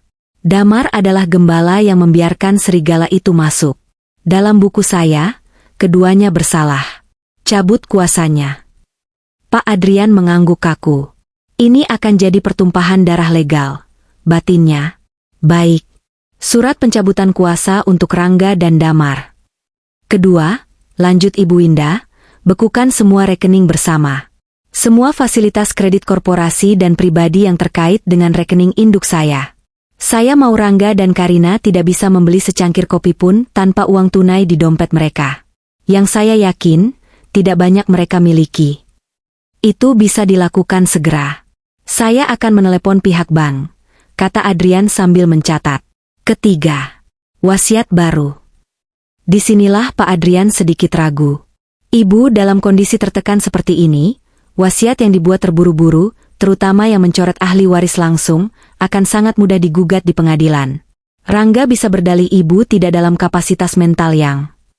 Saya tahu, potong Ibu Winda. Karena itu, saya mau kamu panggil psikiater forensik terbaik. Rekam pemeriksaan itu. Buktikan saya 100% waras dan sadar akan keputusan saya. Dalam wasiat baru itu, Rangga dan Damar tidak mendapatkan 1 rupiah pun. Tidak sehelai benang pun. Pak Adrian menelan ludah. Lalu semua aset ibu akan dialihkan ke siapa? Ibu Winda menoleh dan meletakkan tangannya di atas tangan Syafira yang gemetar. Semuanya, kata Ibu Winda, akan masuk ke sebuah yayasan perwalian tertutup. The Syafira Foundation. Dengan Syafira sebagai penerima manfaat tunggal saat ia mencapai usia 21 tahun. Syafira terkesiap. Nek, aku nggak bisa. Kamu bisa, kata Ibu Winda lembut, untuk pertama kalinya kelembutan itu kembali. Kamu satu-satunya yang melihat nenek sebagai manusia, bukan sebagai brankas. Kamu pantas mendapatkannya. Ia kembali menatap Adrian. Sampai Syafira dewasa, yayasan itu akan dikelola oleh Dewan Pengawas. Isinya, saya, Anda, dan Pak Jeffrey. Keputusan harus diambil secara bulat. Pak Adrian terperangah. Ini adalah manuver yang brilian. Dengan menempatkan dirinya, Adrian, pengacara, dan Jeffrey, keamanan, sebagai dewan, aset itu terlindungi dari siapapun, bahkan dari Damar yang mungkin mencoba memanipulasi putrinya. Keempat, dan ini yang paling mendesak, kata Ibu Winda. Kita tidak menunggu saya mati. Kita lakukan sekarang. Saya mau draft surat pengalihan aset. Sekarang. Kita akan memindahkan semua aset liquid saya, portofolio saham saya di Singapura dan Swiss, dan semua properti atas nama saya kecuali rumah utama ke dalam yayasan itu. Hari ini, Pak Adrian merasa pusing. Ibu itu ribuan triliun. Itu akan memakan waktu berminggu-minggu. Proses notaris. Maka mulailah sekarang, bentak Ibu Winda. Saya tidak peduli. Gunakan koneksimu. Panggil notaris ke hotel ini. Saya mau aset-aset itu keluar dari jangkauan anak-anak saya sebelum matahari terbenam. Dan rumah utama? Tanya Pak Jeffrey. Rumah utama, kata Ibu Winda, matanya berkilat, tetap atas nama saya. Itu umpannya. Dimulailah badai senyap itu. Pak Adrian membuka laptopnya. koper kulitnya ternyata berisi printer portable dan stempel. Ia mulai menelepon, suaranya yang tenang berubah menjadi tajam dan penuh perintah.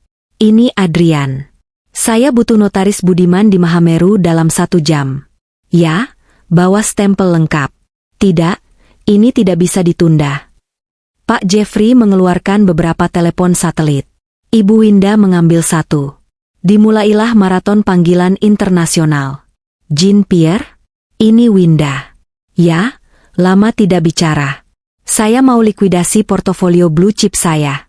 Ya, semuanya. Transfer ke rekening baru. Kodenya akan dikirim oleh pengacara saya, ya, sekarang. Mr. Tan, Winda di sini.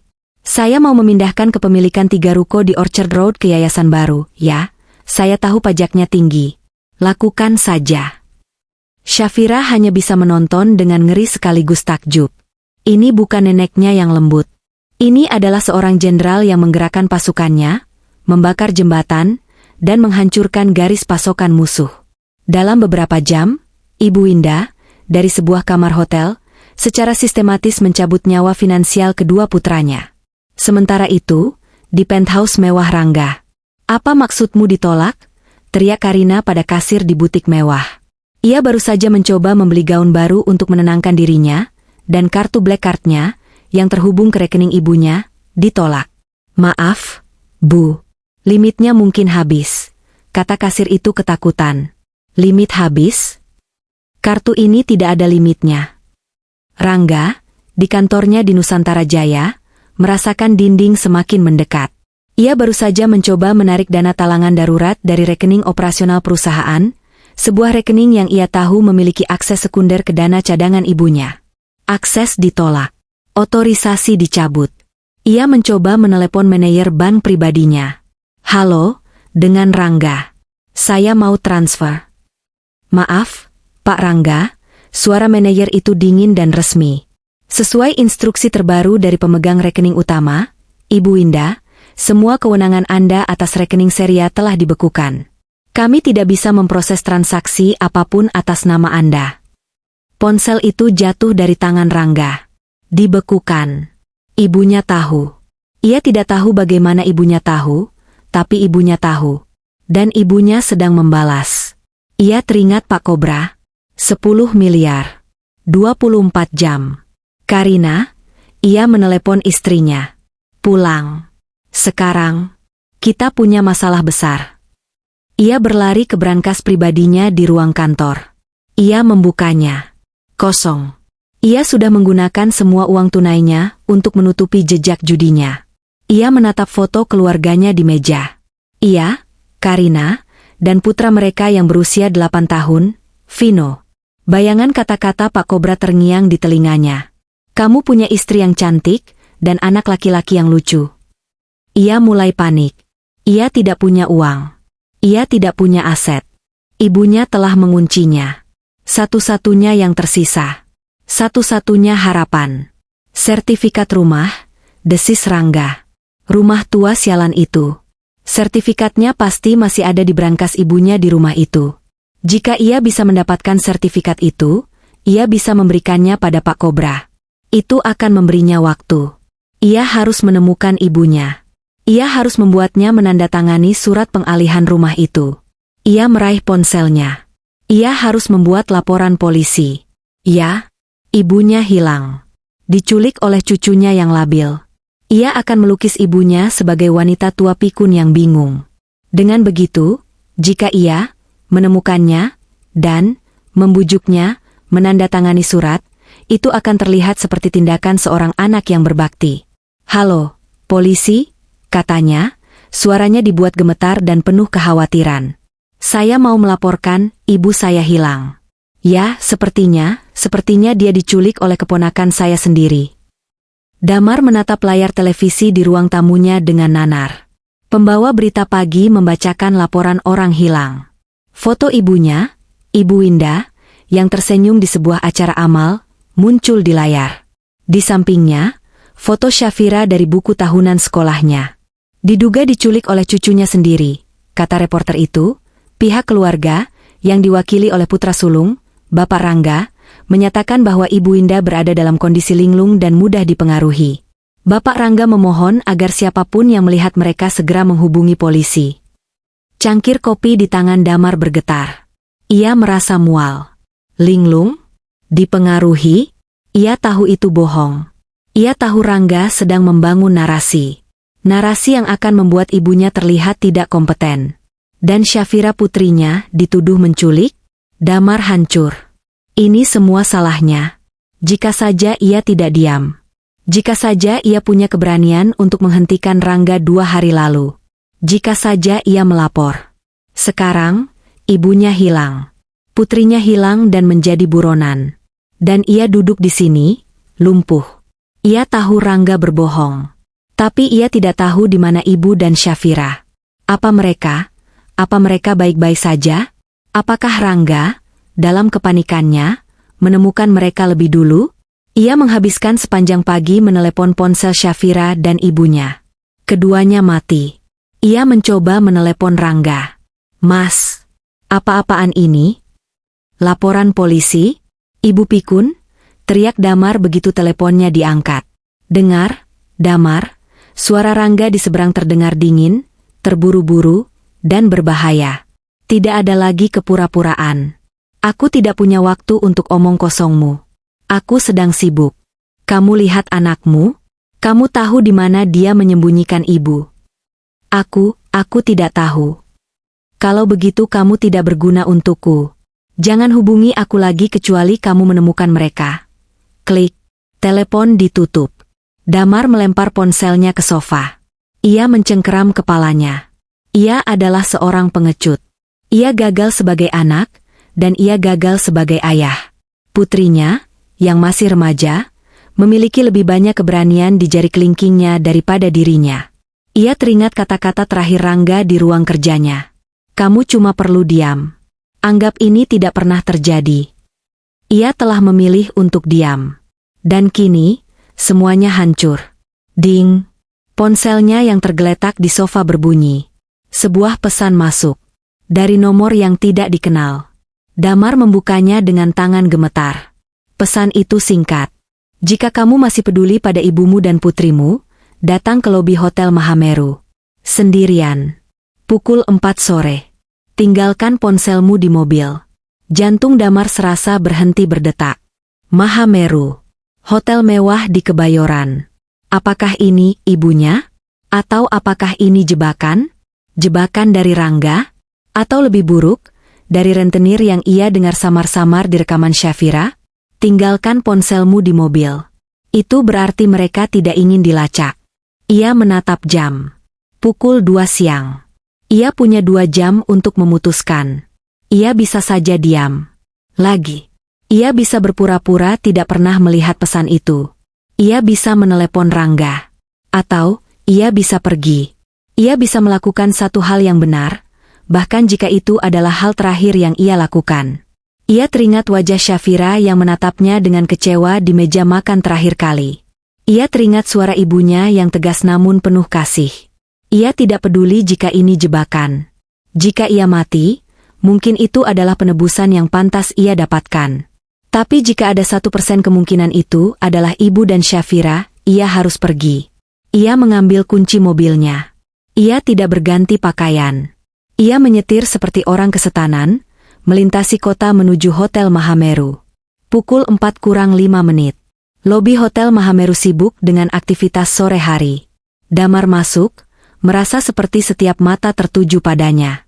Ia meninggalkan ponselnya di dashboard mobil, seperti yang diinstruksikan. Ia merasa telanjang dan terekspos.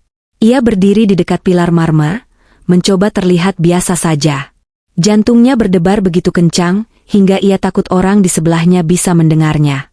Tepat pukul 4, seorang pria bertubuh tegap dengan seragam manajer keamanan hotel menghampirinya. Wajahnya kaku dan tidak berekspresi.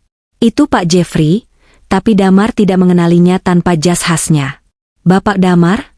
Tanya pria itu, suaranya datar. Ya saya. Ikut saya. Lewat sini. Damar mengikuti pria itu. Bukan ke lift utama, tapi melalui pintu, karyawan saja, ke lift barang. Damar merasa seperti sedang berjalan menuju tiang gantungan. Lift itu naik, bukan ke lantai atas, tapi berhenti di lantai pertemuan. Pria itu membawanya menyusuri koridor yang sepi, lalu berhenti di depan sebuah ruang rapat kecil. Beliau menunggu di dalam, kata pria itu. Ia membuka pintu untuk Damar, lalu menutupnya dari luar. Damar melangkah masuk. Ruangan itu remang-remang. Di meja panjang, menghadap jendela yang menghadap taman, duduk ibunya. "Ibu," Damar terisak. Ia berlari ke depan, ingin memeluk ibunya, tapi ia berhenti. Ibu Winda yang duduk di depannya bukanlah ibu yang ia kenal. Wanita ini memandangnya bukan dengan kehangatan, tapi dengan tatapan seorang hakim yang menilai seorang terdakwa. Ia terlihat lebih kuat, lebih dingin, dan jauh lebih berbahaya. "Ibu, ya Tuhan, ibu baik-baik saja?" Damar terengah. "Syafira? Di mana Syafira? Dia aman?" "Dia aman," jawab Ibu Winda, suaranya sedingin es. "Lebih aman darimu." Kata-kata itu menghantam Damar. "Ibu, aku minta maaf. Aku..." "Jangan," potong Ibu Winda, mengangkat tangannya. "Hemat permintaan maafmu. Aku tidak membutuhkannya."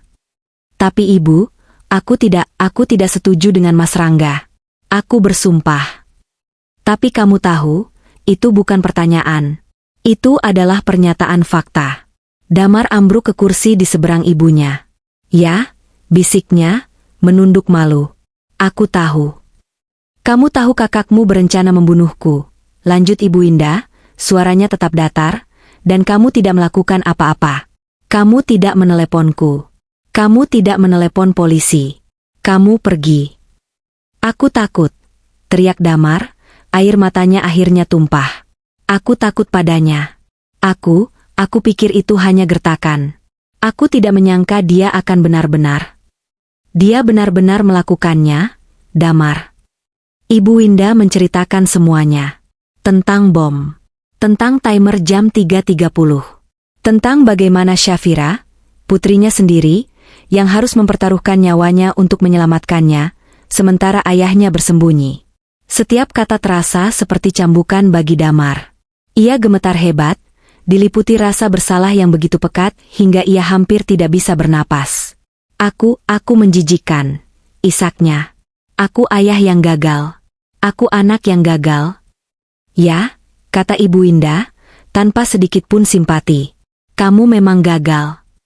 Terjadi keheningan yang menyakitkan. Damar menunggu ibunya berteriak, memakinya. Tapi keheningan yang dingin ini jauh lebih buruk. "Tapi," lanjut Ibu Winda, "kegagalanmu itu memberiku satu keuntungan. Kamu tidak terduga. Rangga mengira kamu pengecut yang tidak berguna. Aku juga berpikir begitu. Tapi sekarang, aku memberimu kesempatan." Damar mengangkat kepalanya, matanya merah. "Kesempatan apa?" "Kesempatan untuk menebus dirimu. Bukan untukku. Aku sudah selesai dengan kalian berdua. Tapi untuk putrimu." Pintu di sudut ruangan terbuka. Syafira berdiri di sana, di samping Pak Jeffrey. Ia menatap ayahnya, wajahnya pucat dan matanya dipenuhi kekecewaan yang mendalam. Melihat putrinya, hati Damar hancur berkeping-keping. "Syafira sayang, maafkan ayah." Syafira tidak bergerak. "Apa ayah akan membantu kami?" tanyanya, suaranya kecil tapi tegas. "Atau ayah akan lari lagi?" Pukulan itu telak. Damar menatap ibunya, lalu putrinya. "Apa yang harus kulakukan?" katanya, suaranya kini mantap. "Aku akan lakukan apa saja." Ibu Winda tersenyum tipis. Senyum yang tidak sampai ke matanya. "Aku tahu. Rangga sedang panik. Dia gagal membunuhku, dan aku sudah membekukan semua rekeningnya. Dia sedang diburu oleh rentenir yang membantunya memasang bom itu." Damar terkesiap. "Rentenir?" "Dia putus asa," lanjut Ibu Winda, mengabaikan keterkejutan Damar. "Dia membuat laporan polisi palsu, mengatakan aku pikun dan diculik. Dia sedang membangun narasi. Kita akan menggunakan narasinya itu untuk melawannya." Ibu Winda mencondongkan tubuhnya ke depan. "Ini rencananya," katanya. "Kamu akan menelepon Rangga. Kamu akan bilang kamu berhasil menemukan kami. Kamu akan bilang aku memang linglung dan bingung. Kamu akan bilang kamu sudah menenangkanku dan membujukku untuk menyelesaikan ini secara kekeluargaan. Kamu akan bilang, lanjutnya, bahwa kamu berhasil meyakinkanku untuk datang ke kantor besok pagi. Untuk rapat umum pemegang saham darurat. Untuk membagi aset secara adil. Damar bingung. Rapat? Untuk apa? Untuk menjebaknya, kata Ibu Winda dingin. Rangga mengincar sertifikat rumah. Dia akan datang ke rapat itu, berpikir dia akan bertemu dengan ibu tua pikun yang bisa ia paksa menandatangani surat. Dia akan datang ke sana, siap untuk mengambil alih segalanya. Tapi yang akan dia temui, kata Pak Jeffrey, melangkah maju dari bayang-bayang, adalah kami. Dan polisi. Damar menatap ibunya, lalu Pak Jeffrey, lalu Syafira. Ini adalah sebuah kudeta. Sebuah jebakan yang rumit. Ayah, kata Syafira, suaranya bergetar. Tolong sekali ini saja. Jangan jadi pengecut. Bantu nenek. Damar memejamkan matanya. Ia mengambil napas dalam-dalam. Ia telah menjadi pengecut sepanjang hidupnya. Ia bersembunyi di balik bayang-bayang kakaknya dan kebaikan ibunya. Hari ini, itu berakhir. Ia membuka matanya. Ia menatap ibunya. Berikan teleponnya, katanya. Biar ku telepon kakakku sekarang. Ruang rapat kecil di Hotel Mahameru itu terasa pengap. Damar duduk di seberang ibunya, sebuah ponsel satelit, yang tidak bisa dilacak, tergeletak di meja di depannya. Pak Jeffrey dan Syafira berdiri di sudut, mengawasi. Syafira menggigit bibirnya, matanya terpaku pada ayahnya. Ini adalah ujiannya. Kamu tahu apa yang harus dikatakan? Tanya Ibu Winda. Suaranya tenang, tapi Damar bisa merasakan baja di baliknya. Damar mengangguk. Tenggorokannya kering. Ia mengambil segelas air, tangannya sedikit gemetar. Ia menatap Syafira, lalu menunduk. Ya, Bu, aku tahu. Jangan panggil aku, Bu, kata Ibu Winda dingin. Di telepon, aku adalah ibu tua pikunmu. Kamu adalah anak yang khawatir, tapi juga oportunis. Kamu berhasil mengendalikan aku. Rangga harus percaya bahwa kamulah yang sekarang memegang kartunya. Dia harus percaya kamu sama tamaknya dengan dia. Damar menarik napas. Ia menekan tombol panggil. Jantungnya berdebar kencang saat mendengar nada sambung. 1 kali. 2 kali. Halo? Suara Rangga di seberang terdengar kasar, panik, dan tidak sabar. Mas Rangga? Damar berusaha membuat suaranya terdengar gugup dan sedikit takut. Itu tidak sulit. Ia memang takut. Damar? Brengsek kamu. Di mana kamu? Kamu bersama ibu? Iya, Mas tenang, Mas. Damar berkata, aku berhasil menemukan mereka. Di sebuah hotel kecil. Syafira sepertinya membuat ibu sangat ketakutan. Terjadi keheningan sesaat di seberang. Damar bisa membayangkan Rangga sedang memproses informasi ini. Ibu, bagaimana keadaan ibu? Tanya Rangga, nadanya berubah. Ada harapan di sana. Ibu kacau, Mas. Damar menelan ludah, memainkan perannya. Dia terus-terusan bicara soal bom dan rumah meledak. Dia linglung. Dia bilang Mas Rangga mau membunuhnya. Dia tidak mau bicara dengan siapa-siapa. Bagus, kata Rangga, terlalu cepat. Ia segera meralatnya. Maksudku, kasihan sekali ibu. Anak itu, Syafira, dia benar-benar meracuni pikiran ibu. Jadi, apa rencanamu? Bawa ibu pulang. Masalahnya. Damar berhenti sejenak, seperti yang diinstruksikan. Dia tidak mau pulang ke rumah. Dia takut. Tapi, aku berhasil membujuknya. Membujuk apa? Dia jadi sangat bergantung padaku sekarang. Mas.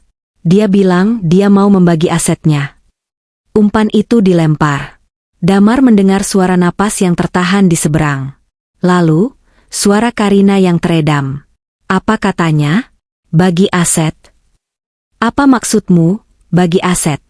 Tanya Rangga, mencoba terdengar tenang, tapi keserakahan yang telanjang terdengar jelas. Dia mau semuanya selesai.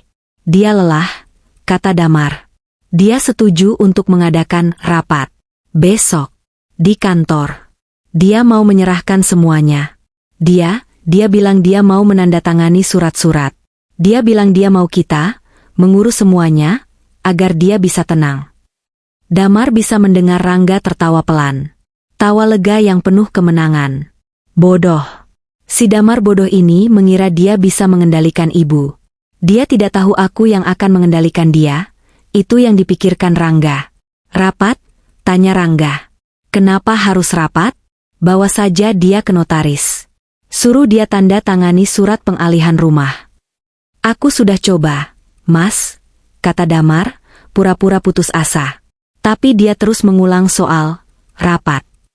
Dia bilang ayah dulu selalu bilang, semua harus lewat RUPS. Dia pikun, Mas. Dia mencampur adukan kenangan. Dia tidak mau tanda tangan apapun kecuali di ruang rapatnya, di kantor. Dia pikir dia masih CEO. Ini adalah kebohongan yang brilian.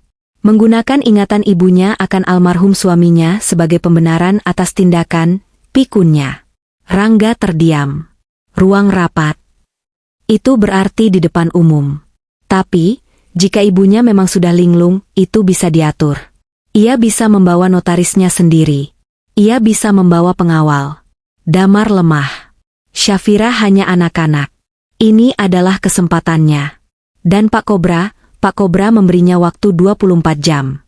Ia harus mendapatkan sertifikat rumah itu. Baik, kata Rangga akhirnya. Baik. Besok. Jam berapa? Jam 10 pagi. Di ruang rapat utama, kata Damar. Jam 10, ulang Rangga. Pastikan kamu membawanya, Damar. Pastikan dia siap menandatangani. Dan soal Syafira, kunci anak itu di suatu tempat. Aku tidak mau dia membuat keributan. Baik, Mas, kata Damar pelan. Dan Damar. Tambah Rangga, nadanya merendah, kerja bagus. Tentu saja, kita akan membagi ini dengan adil. 50-50. 50-50? Damar bertanya, seolah-olah ia menginginkan lebih. Oh, mau lebih? Jangan serakah, Damar. Kamu dapat bagianmu. Sampai jumpa besok. Telepon ditutup. Damar meletakkan ponsel itu. Ia bersandar di kursi, seluruh tubuhnya basah oleh keringat dingin. Syafira berlari dan memeluknya. Ayah berhasil. Ayah hebat. Damar memeluk putrinya erat, tapi matanya menatap ibunya. Ibu Winda mengangguk sekali. Sebuah anggukan persetujuan yang dingin. Kerja bagus, Damar, katanya. Tahap 1 selesai. Sekarang, ia beralih ke Pak Jeffrey, tahap 2. Malam itu, penthouse Rangga dan Karina terasa seperti malam tahun baru. Ketegangan yang mencekik telah menguap, digantikan oleh euforia yang histeris. Aku bilang juga apa, Mas? Si tua itu akhirnya patah. Karina tertawa sambil menuang sampahnya mahal, yang ia beli dengan sisa uang tunai terakhir mereka. Dia pikun. Dia takut. Dan Damar si bodoh itu, dia pikir dia bisa dapat 50%? Hah? Rangga duduk di sofa, memijat pelipisnya. Ia tidak sebahagia istrinya. Ia merasa lega, ya, tapi ia juga merasa aneh. Terlalu mudah. Dia tidak mau tanda tangan apapun kecuali di ruang rapatnya. Kata-kata Damar terngiang. Apa kita harus percaya Damar? Tanya Rangga. Tentu saja, cibir Karina. Dia itu pengecut. Dia melihat kesempatan untuk dapat uang tanpa kerja. Dia tahu kita yang pegang kendali. Dia hanya menempel pada pemenang, Mas. Dan besok kita adalah pemenangnya. Rangga menepis keraguannya. Ia harus percaya ini. Ia tidak punya pilihan lain. Pak Kobra tidak memberinya pilihan. Besok, kata Rangga, matanya berkilat, aku akan membawa notarisku sendiri. Dan 2 orang pengawal. Untuk melindungi ibu. Aku akan minta Damar membawa ibu lewat pintu belakang. Ya, Setuju Karina? Kita selesaikan ini dengan cepat. Begitu surat pengalihan rumah itu ditandatangani, kita langsung berikan ke Pak Kobra. Utang lunas. Dan sisanya miliaran, Mas, semua milik kita. Karina memeluk suaminya. Akhirnya, Mas. Akhirnya kita dapatkan apa yang pantas kita dapatkan. Rangga membalas pelukan istrinya, tapi matanya menatap kosong ke kegelapan di luar jendela. Ia tidak bisa menghilangkan perasaan bahwa ia sedang berjalan masuk ke dalam sesuatu yang jauh lebih besar darinya. Malam itu, sementara Rangga dan Karina merayakan kemenangan prematur mereka, Menara Nusantara Jaya, gedung yang menjulang tinggi di pusat distrik bisnis, sama sekali tidak tidur. Ibu Winda, Pak Jeffrey, dan Pak Adrian berada di sana. Ruang rapat utama di lantai 40 sedang dipersiapkan. Tim teknisi sudah menyapu bersih ruangan. Tidak ada alat penyadap, lapor Pak Jeffrey. Kamera resolusi tinggi tambahan sudah dipasang di 5 sudut. Tersembunyi. Terhubung langsung ke server aman kita. Jalur video conference sudah siap? Tanya Ibu Winda. Ia berdiri di depan jendela kaca raksasa, memandangi kota miliknya. Siap, Bu, kata Pak Adrian. Seluruh Dewan Direksi Non-Keluarga sudah dikonfirmasi akan hadir secara virtual. Mereka semua sudah menandatangani NDA, perjanjian kerahasiaan. Mereka tahu ada masalah internal serius yang harus diselesaikan. Bagus, kata Ibu Winda. Penghinaan harus dilakukan di depan umum, agar pemecatan ini sah dan tidak bisa digugat. Polisi, tanyanya pada Jeffrey. 2 petugas berpakaian preman akan berada di ruang keamanan di lantai bawah, memonitor audio dan video. 1 tim anti-teror, karena ini melibatkan bom, bersiaga 2 blok dari sini. Mereka akan masuk begitu saya memberi sinyal, kata Jeffrey. Sinyalnya? Kata, keadilan, jawab Jeffrey. Baik, Ibu Winda mengangguk. Damar dan Syafira? Mereka di kamar aman di lantai 38. Dijaga oleh 2 orangku, kata Jeffrey. Mereka akan kita panggil masuk saat waktunya tepat. Dan notaris. Notaris saya, bukan notaris Rangga, akan menunggu di ruang sebelah. Semua dokumen pencabutan aset, pemecatan, dan pengalihan ke Yayasan Syafira sudah siap. Tinggal ditandatangani dan distempel, kata Pak Adrian. Ibu Winda berbalik dari jendela. Ruangan itu dingin dan senyap. Besok, di tempat ini, ia akan mengamputasi putranya sendiri dari hidupnya. Karina, katanya tiba-tiba. Pak Jeffrey menatapnya. Ya, Bu. Pastikan Karina juga masuk ke ruangan. Rangga mungkin akan mencoba menyuruhnya menunggu di luar. Aku mau dia ada di sana. Dia adalah bensin yang menyalakan api Rangga. Dia harus terbakar bersamanya. Diatur, Bu, kata Jeffrey. Tim keamanan lobi akan mengarahkan mereka berdua ke lift pribadi yang sama. Semuanya sudah siap. Setiap detail telah diurus. Setiap skenario telah diantisipasi. Ini bukan lagi sekadar rapat. Ini adalah eksekusi yang direncanakan dengan presisi militer. Ibu Winda duduk di kursi utama di kepala meja. Kursi yang dulu miliknya. Ia memejamkan mata. Ia tidak merasa sedih. Ia tidak merasa marah. Ia hanya merasa kosong. Dan sangat lelah. Ayo kita istirahat, katanya pada Adrian dan Jeffrey. Besok adalah hari yang panjang. Pukul 9:50 pagi. Sebuah mobil Alphard hitam berhenti di lobi Menara Nusantara Jaya. Rangga keluar lebih dulu, mengenakan setelan paling mahalnya. Ia tampak lelah namun tegang, seperti kuda pacu di garis start. Di belakangnya, Karina keluar, wajahnya penuh riasan, mencoba menyembunyikan kegembiraannya. Ia memakai gaun terbaiknya, seolah akan menghadiri pesta. 2 pria bertubuh besar, pengawal yang disewa Rangga, mengikuti di belakang mereka, membawa koper. Ingat rencananya, bisik Rangga pada Karina. Kita masuk, temui Damar dan Ibu. Aku akan bicara. Kamu tenangkan Ibu. Buat dia merasa nyaman. Notarisku sudah menunggu di kafe seberang. Begitu surat rumah ditandatangani, aku akan keluar sebentar untuk bertemu dengannya, lalu langsung ke Pak Kobra. Kamu tetap di dalam, pastikan ibu tanda tangani sisa, pembagian aset, yang sudah disiapkan Damar. Aku tahu, Mas. Tenang saja, desis Karina. Mereka berjalan masuk ke lobi. Rangga mengharapkan Damar menjemput mereka di lobi, atau setidaknya di lift belakang. Tapi yang menyambut mereka adalah kepala keamanan gedung. Selamat pagi, Pak Rangga, Ibu Karina, sapa kepala keamanan itu dengan datar. Ibu Winda sudah menunggu di ruang rapat utama. Lift pribadi sudah disiapkan. Silakan lewat sini. Rangga dan Karina saling berpandangan.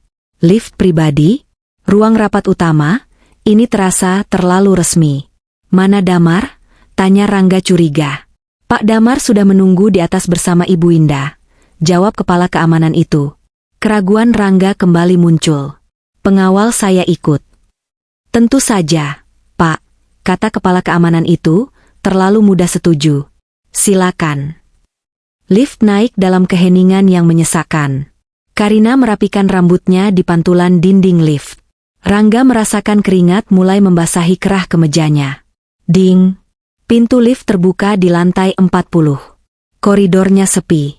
Hanya ada satu sekretaris di meja depan, yang menunduk dan tidak berani menatap mata mereka. Di ujung koridor, dua pintu kayu jati raksasa yang menjulang tinggi berdiri tertutup. Ruang rapat utama. Rangga memberi isyarat. Kedua pengawalnya maju dan mendorong pintu itu hingga terbuka. Rangga dan Karina melangkah masuk. Senyum palsu disiapkan di wajah mereka, siap untuk berakting di depan ibu tua pikun. Senyum mereka membeku seketika. Ruangan itu tidak remang-remang. Ruangan itu terang benderang. Di ujung meja mahoni panjang yang bisa menampung 30 orang, duduk ibunya. Ibu Winda. Dia tidak terlihat pikun. Dia tidak terlihat takut. Dia mengenakan blus merah marun yang tajam, rambutnya disanggul sempurna. Matanya, yang menatap lurus ke arah mereka, sedingin lautan Arktik. Dia tampak seperti seorang ratu di singgasananya. Di sebelah kirinya, duduk Pak Adrian, si pengacara keluarga, dengan tumpukan dokumen tebal di depannya. Di sebelah kanannya, duduk Pak Jeffrey, si kepala keamanan, berdiri kaku seperti patung. Dan di sisi lain meja, duduk Damar.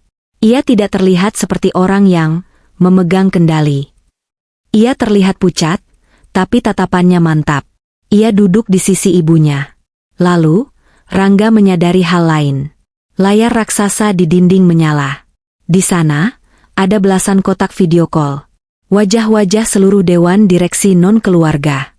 Mereka semua ada di sana. Menata, menilai. Dan di sudut ruangan, dekat pintu masuk, Syafira berdiri. Dia tidak lagi terlihat seperti anak kecil yang ketakutan. Dia menatap pamannya dengan kebencian yang murni dan tidak ditutup-tutupi. Ini bukan rapat keluarga. Ini bukan penandatanganan aset. Ini adalah pengadilan. Ini adalah jebakan. Ibu, suara Rangga keluar seperti desisan. Apa-apaan ini? Di mana notaris? Damar, apa yang kamu lakukan? Damar hanya menunduk.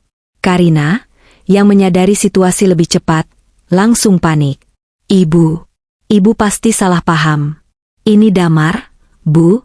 Damar pasti sudah meracuni pikiran ibu. Mas, ayo kita bawa ibu pulang. Karina melangkah maju, tangannya terulur, mencoba memainkan peran sebagai menantu yang peduli. Duduk. Satu kata itu keluar dari mulut Ibu Winda. Suaranya tidak keras, tapi membelah keheningan ruangan. Suaranya adalah suara CEO. Karina membeku di tempat. Saya bilang, ulang Ibu Winda, duduk. Rangga, dengan lutut gemetar, menarik kursi. Karina ikut duduk di sebelahnya. Kedua pengawal mereka berdiri canggung di dekat pintu. Selamat datang, Rangga, Karina, kata Ibu Winda. Kamu terlambat untuk rapat umum pemegang saham daruratmu sendiri. Tapi tidak apa-apa. Agenda utamanya adalah kamu. Agenda? Rangga mencoba mengumpulkan sisa-sisa kesombongannya. Ibu, aku tidak tahu permainan apa yang sedang dimainkan Damar, tapi aku tidak punya waktu untuk ini. Aku ada urusan penting. Kita bisa selesaikan ini. Agenda pertama, potong Ibu Winda, adalah pemecatanmu. Wajah Rangga pucat pasi.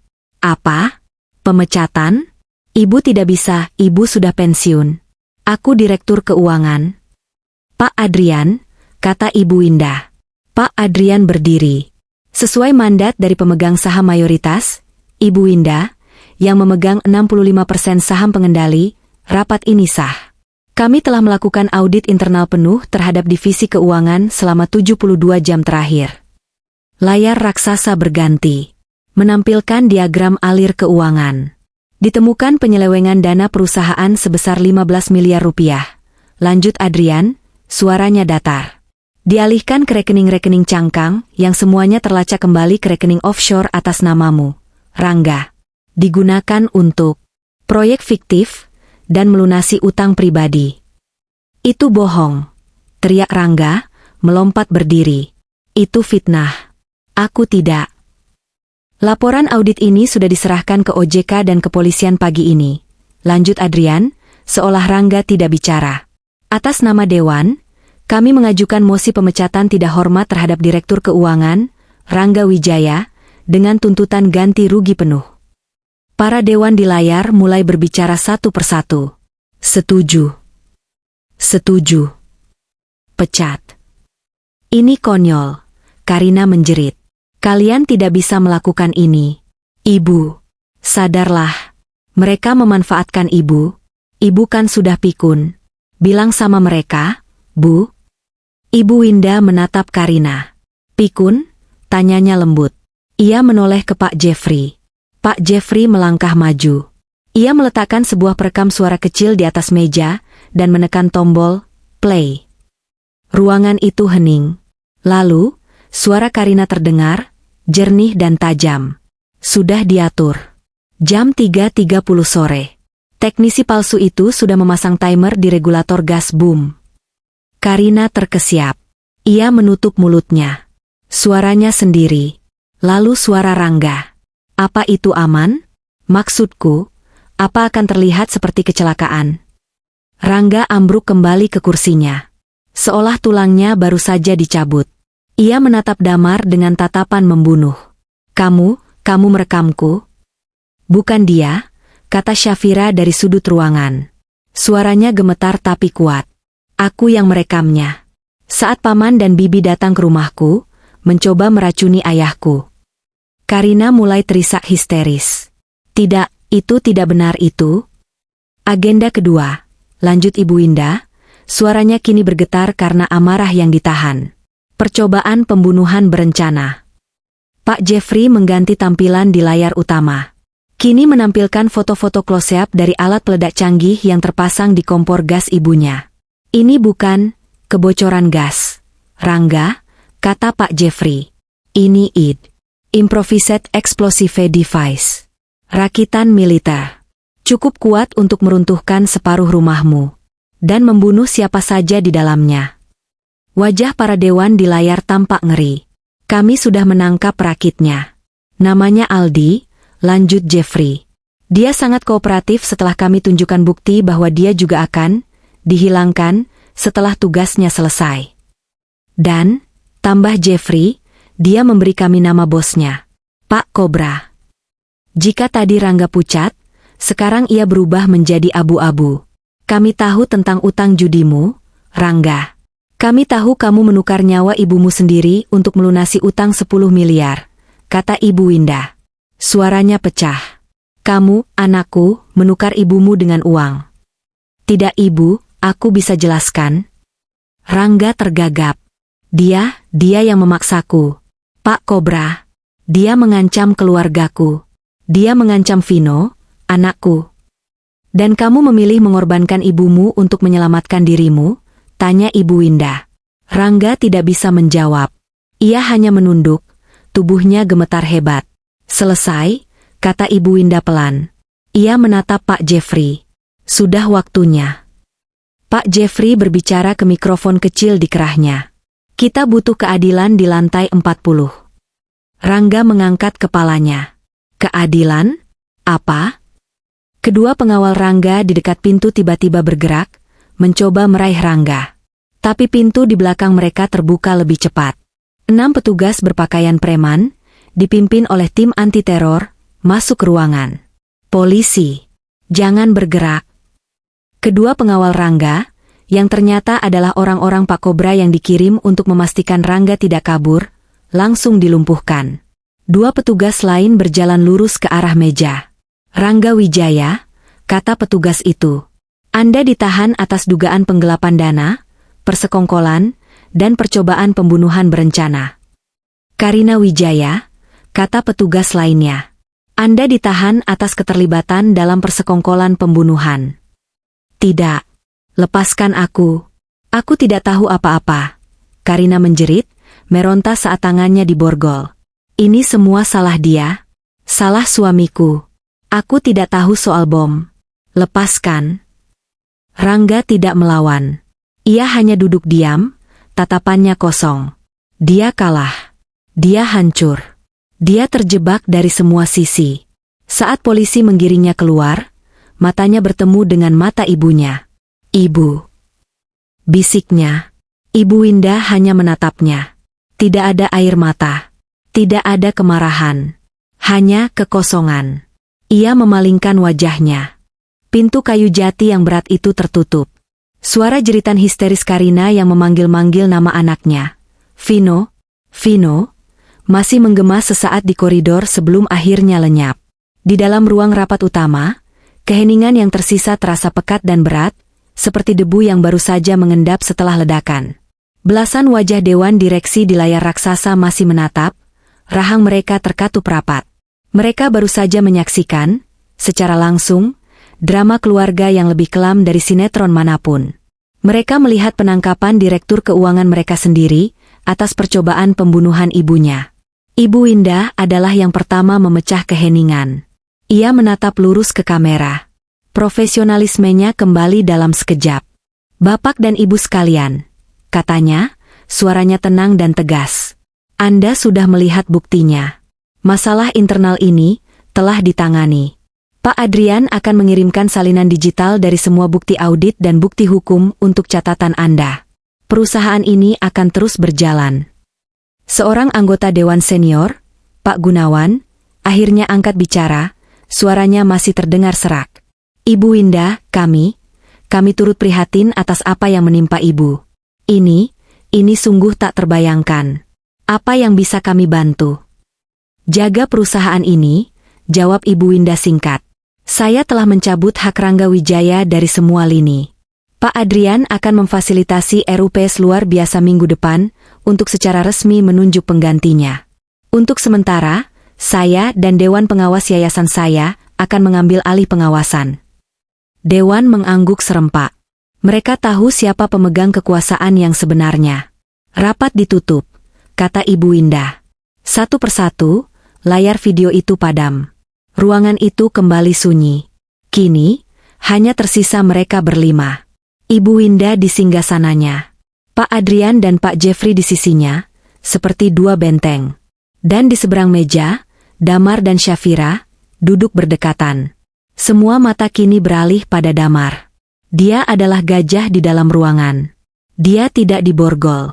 Dia tidak ditahan. Tapi dia sama bersalahnya. Damar tidak berani mengangkat wajahnya. Ia menatap tangannya sendiri yang terkepal di atas meja mahoni. Ia adalah seorang pengecut. Ia mendengarkan rencana pembunuhan ibunya, dan ia memilih diam. Ia membiarkan putrinya yang remaja mengambil risiko yang seharusnya ia ambil. Syafira memegang lengan ayahnya. Ia bisa merasakan ayahnya gemetar. Ibu. Damar akhirnya bersuara, suaranya pecah. Ia mengangkat kepalanya. Matanya merah dan penuh air mata. Ia tidak meminta maaf. Ia tahu itu percuma. Apa yang akan terjadi padaku? Ibu Winda menatap putra bungsunya. Wajahnya tidak lagi dingin. Kini wajahnya hanya menunjukkan kelelahan yang luar biasa. Ia kehilangan satu putra hari ini. Apakah ia harus kehilangan putra yang satu lagi? Secara hukum, Pak Adrian angkat bicara, posisi Anda rumit, Pak Damar. Anda tahu tentang kejahatan itu dan tidak melaporkannya. Itu bisa membuat Anda menjadi kaki tangan. Damar tersentak. Ia menatap ibunya dengan panik. Tapi, lanjut Ibu Winda, menghentikan Pak Adrian. Kamu tidak akan dipenjara. Damar terkesiap, rasa lega yang besar membanjirinya. Jangan berterima kasih dulu, kata Ibu Winda. Kamu tidak dipenjara bukan karena aku memaafkanmu. Aku tidak memaafkanmu. Kata-kata itu menusuk Damar lebih tajam daripada borgol polisi. Kamu tidak dipenjara, lanjut Ibu Winda, karena aku tidak bisa melihat Syafira kehilangan ayahnya setelah dia baru saja menyelamatkan neneknya. Itu satu-satunya alasanmu. Syafira menunduk, air matanya menetes ke atas meja. Rangga dipenjara karena tindakannya. Hukumanmu berbeda, kata Ibu Winda. Rangga serakah akan uang. Kamu hanya seorang pengecut. Dan tidak ada penjara untuk kepengecutan. Hanya ada konsekuensi. Ibu Winda menggeser setumpuk dokumen ke tengah meja. Ini, katanya, adalah surat pengalihan aset. Yang asli. Yang kutandatangani pagi ini. Semua asetku, semua sahamku, semua propertiku sudah dialihkan ke Yayasan Perwalian Tertutup. Yayasan atas nama Syafira. Damar menatap dokumen itu. Ia tidak terkejut. Ia tidak merasakan apa-apa selain rasa malu. Kamu, kata Ibu Winda menunjuk Damar, sama seperti Rangga. Tidak mendapatkan sepeser pun. Bagian warisanmu sudah hangus. Hangus di saat kamu memilih diam dan membiarkan kakakmu mencoba membunuhku. Aku pantas mendapatkannya, Bu, bisik Damar. Dan ia bersungguh-sungguh. Untuk pertama kalinya dalam hidupnya, ia tidak memikirkan uang. Ia hanya memikirkan betapa ia telah mengecewakan semua orang. Ya, kata Ibu Winda, kamu pantas mendapatkannya. Lalu, apa yang harus kulakukan? Tanya Damar. Aku akan pergi. Aku akan membawa Syafira. Kamu tidak akan membawa Syafira kemana-mana, kata Ibu Winda tegas. Syafira akan tinggal denganku. Dia akan kuliah di universitas terbaik di dunia, seperti yang selalu dia inginkan. Yayasannya akan membiayainya. Dia tidak akan hidup dalam bayang-bayang ayah yang pengecut. Tapi ayah. Syafira akhirnya angkat bicara, suaranya bergetar. Nenek, dia sudah membantu. Dia menelepon Paman Rangga. Dia tidak membantuku, Syafira, potong Ibu Winda, tatapannya melembut pada cucunya. Dia tidak membantumu. Dia menyelamatkan dirinya sendiri. Itu adalah tindakan pertamanya sebagai seorang pria, yang sayangnya datang terlambat 30 tahun. Ibu Winda kembali menatap Damar. Tapi, aku akan memberimu pilihan, katanya. Pilihan yang tidak kuberikan pada Rangga. Damar menatapnya, secercah harapan muncul. Kamu bisa pergi sekarang. Keluar dari gedung ini, jangan pernah temui aku atau Syafira lagi. Kamu bebas. Tanpa uang, tanpa keluarga, tapi bebas. Atau, Ibu Winda berhenti sejenak. Atau, kamu bisa mulai dari nol. Nol? Tanya Damar. Kamu dipecat dari posisimu sebagai manajer, kata Ibu Winda. Efektif hari ini. Tapi, ada lowongan di bagian logistik. Di gudang. Mengangkat box. Mengecek inventaris. Pekerjaan kasar. Gajinya UMR. Damar terperangah. Dari manajer ke kuli panggul. Di perusahaannya sendiri. Itu adalah penghinaan total. Kamu akan bekerja di sana, lanjut Ibu Winda. Di bawah pengawasan langsung tim Pak Jeffrey. Mereka akan mengawasimu setiap hari. Kamu akan belajar apa artinya kerja keras. Kamu akan belajar apa artinya tanggung jawab. Kamu akan belajar bagaimana caranya menjadi seorang pria. Ibu Winda bersandar di kursinya. Kamu akan tinggal di rumah kos kecil dekat gudang. Bukan di rumah mewahmu, yang kebetulan atas namaku dan sudah kualihkan ke yayasan. Kamu akan menemui Syafira, hanya di akhir pekan. Dan hanya jika dia mau menemuimu. Ini adalah hukuman yang jauh lebih berat dari penjara. Ini adalah hukuman yang merenggut harga dirinya. Pilihan ada di tanganmu, Damar, kata Ibu Winda. Kamu bisa bebas sebagai pengecut. Atau kamu bisa menderita sebagai seseorang yang mencoba berubah. Damar menatap ibunya. Ia melihat kekecewaan di sana. Ia menatap Syafira. Ia melihat harapan yang rapuh di sana. Ia memikirkan hidupnya yang selalu lari dari masalah. Lari dari bayang-bayang kakaknya. Lari dari tanggung jawab. Ia sudah lelah berlari. Damar berdiri. Ia merapikan kemejanya yang kusut. Ia berjalan ke sisi meja ibunya. Ia tidak menatap ibunya. Ia menatap Pak Jeffrey. Pak Jeffrey, kata Damar, suaranya mantap, untuk pertama kalinya. Kapan saya mulai bekerja? Dan di mana saya bisa mengambil seragam saya? Pak Jeffrey menatap Ibu Winda. Ibu Winda mengangguk pelan. Besok, pukul 7 pagi. Gerbang gudang utara, jawab Pak Jeffrey. Saya akan datang pukul 6:30, kata Damar. Ia kemudian berbalik menghadap Syafira. Ia berlutut di depan putrinya. Ayah minta maaf, bisiknya, air matanya menetes di lutut Syafira. Ayah minta maaf, ayah sangat menyayangimu. Syafira menangis dan memeluk ayahnya. Aku tahu, Yah, aku tahu. Ibu Winda memalingkan wajahnya. Ia memberi isyarat pada Pak Adrian. Notarisnya, bisiknya. Pak Adrian membuka pintu. Seorang notaris yang sudah menunggu, masuk. Sementara Damar dan Syafira berpelukan, melepaskan kepedihan mereka, Ibu Winda mengambil pena. Di hadapan pengacara dan notarisnya, ia menandatangani lembar terakhir. Surat wasiat baru. Pencabutan hak waris kedua putranya. Dan pendirian resmi The Syafira Foundation. Tut, tut, tut. Stempel notaris itu menghantam kertas. Suaranya seperti palu hakim yang menutup kasus. Semuanya selesai. Secara legal, finansial, dan emosional. Babak lama dalam hidupnya telah ditutup paksa. Jeffrey, kata Ibu Winda, suaranya lelah. Bawa Damar keluar. Syafira, ayo, kita pulang. Pulang? Tanya Syafira, melepaskan pelukan ayahnya. Ke rumah? Tidak, kata Ibu Winda. Bukan ke rumah itu. Ia berdiri. Kita cari rumah baru, yang kenangannya bisa kita buat sendiri. 1 tahun kemudian, angin sore yang hangat berdesir lembut, membawa aroma garam laut dan bunga Kamboja. Di sebuah villa mewah di atas tebing di Uluwatu, Bali, Ibu Winda duduk di teras yang menghadap langsung ke Samudra Hindia. Ia tidak lagi terlihat seperti seorang CEO yang kedinginan atau seorang nenek yang ketakutan. Usianya terlihat berkurang 10 tahun. Ia mengenakan kaftan linen berwarna biru laut yang cerah. Rambutnya yang memutih dibiarkan tergerai, dipilin ke belakang oleh jepit rambut sederhana. Ia tersenyum. Senyum yang tulus. Di pangkuannya, sebuah tablet menyala. Ia sedang membaca artikel berita dari sebuah portal hukum nasional. Judulnya, Putusan Akhir Kasus Bom Nusantara.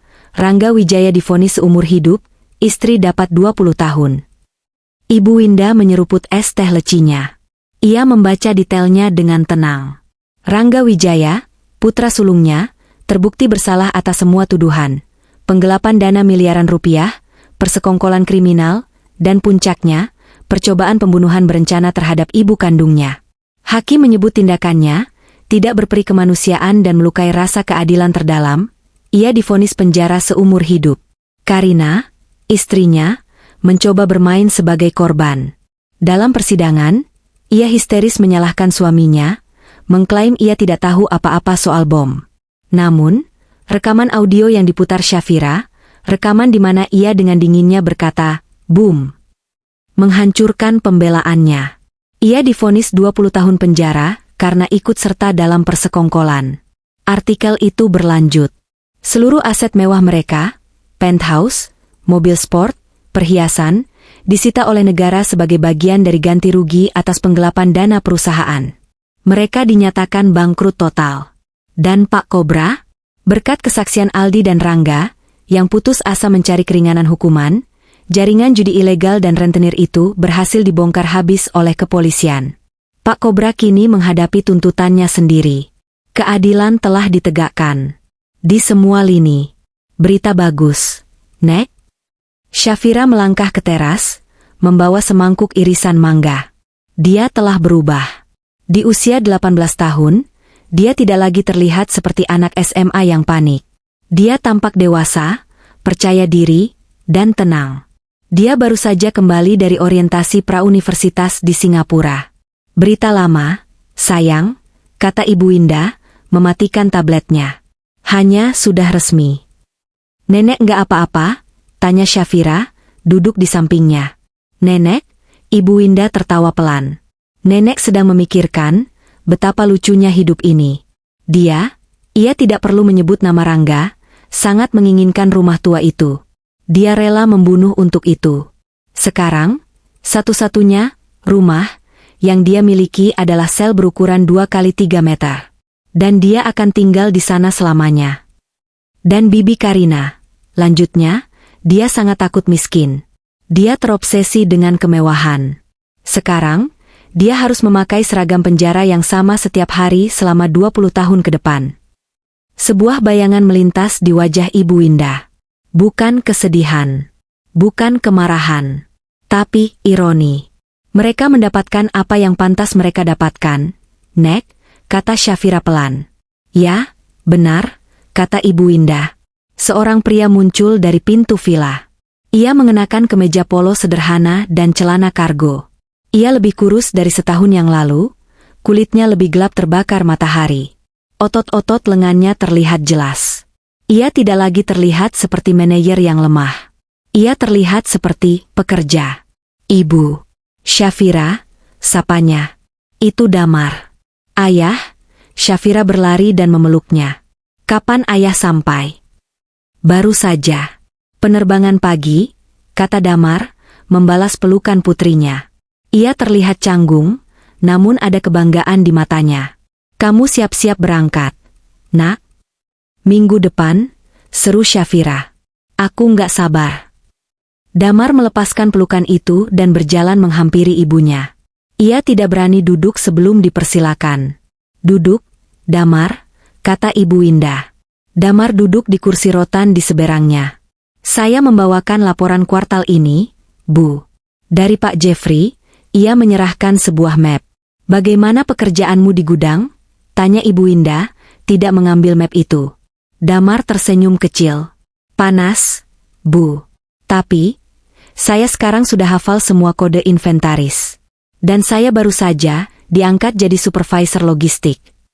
Aku dengar, kata Ibu Indah. Pak Jeffrey bilang kamu bekerja paling keras di sana. Kamu datang paling pagi, pulang paling malam. Saya hanya melakukan pekerjaan saya, Bu, kata Damar, menunduk. Saya sudah mulai menabung. Dari gaji saya. Untuk mengembalikan kerugian KPR rumah saya dulu. Ke yayasan. Ibu Indah menatapnya lama. Putranya yang hilang. Ia telah kehilangan Rangga selamanya. Tapi Damar perlahan-lahan kembali. Bukan sebagai anak manja, tapi sebagai pria yang membangun kembali hidupnya dari puing-puing. Bagus, kata Ibu Indah. Syafira, ajak ayahmu jalan-jalan ke pantai. Tunjukkan dia pura kecil di bawah. Ayo, Yah. Syafira menarik tangan ayahnya. Damar menatap ibunya, mencari persetujuan. Ibu Indah mengangguk. Pergilah. Nikmati akhir pekanmu. Terima kasih, Bu, kata Damar. Ibu Indah memperhatikan mereka berdua berjalan menuruni tangga batu menuju pantai pribadi di bawah. Ayah dan anak tertawa bersama. Pemandangan yang ia pikir tidak akan pernah ia lihat lagi. Ia kembali sendirian di teras. Matahari mulai terbenam, mewarnai langit dengan warna oranye, ungu, dan emas. Ia mengambil tabletnya lagi. Ia membuka artikel itu sekali lagi. Ia membaca kalimat terakhir tentang bagaimana Rangga dan Karina saling menyalahkan di ruang sidang, berteriak seperti hewan yang terpojok. Ibu Indah memikirkan semua rasa sakit, ketakutan, dan pengkhianatan yang ia alami. Malam-malam di hotel, ketegangan di ruang rapat, kesedihan karena kehilangan anak. Lalu ia memandang keindahan di depannya. Samudra yang tak terbatas. Kedamaian. Cucunya yang cerdas dan penyayang. Putranya yang sedang dalam perjalanan penebusan. Dan Ibu Indah mulai tertawa. Itu bukan tawa yang keras atau histeris. Itu adalah tawa yang pelan, ringan, dan penuh kelegaan. Tawa yang menertawakan absurditas dari keserakahan manusia. Tawa yang menertawakan ironi takdir. Tawa pemenang. Kalian ingin mengambil segalanya dariku, bisiknya pada angin laut, seolah berbicara pada Rangga dan Karina. Dan pada akhirnya, kalianlah yang kehilangan segalanya. Sementara aku mendapatkan semua yang benar-benar penting. Ia menyeruput teh lecinya yang terakhir. Karma, katanya sambil tersenyum menatap matahari terbenam. Sungguh, karma itu nyata.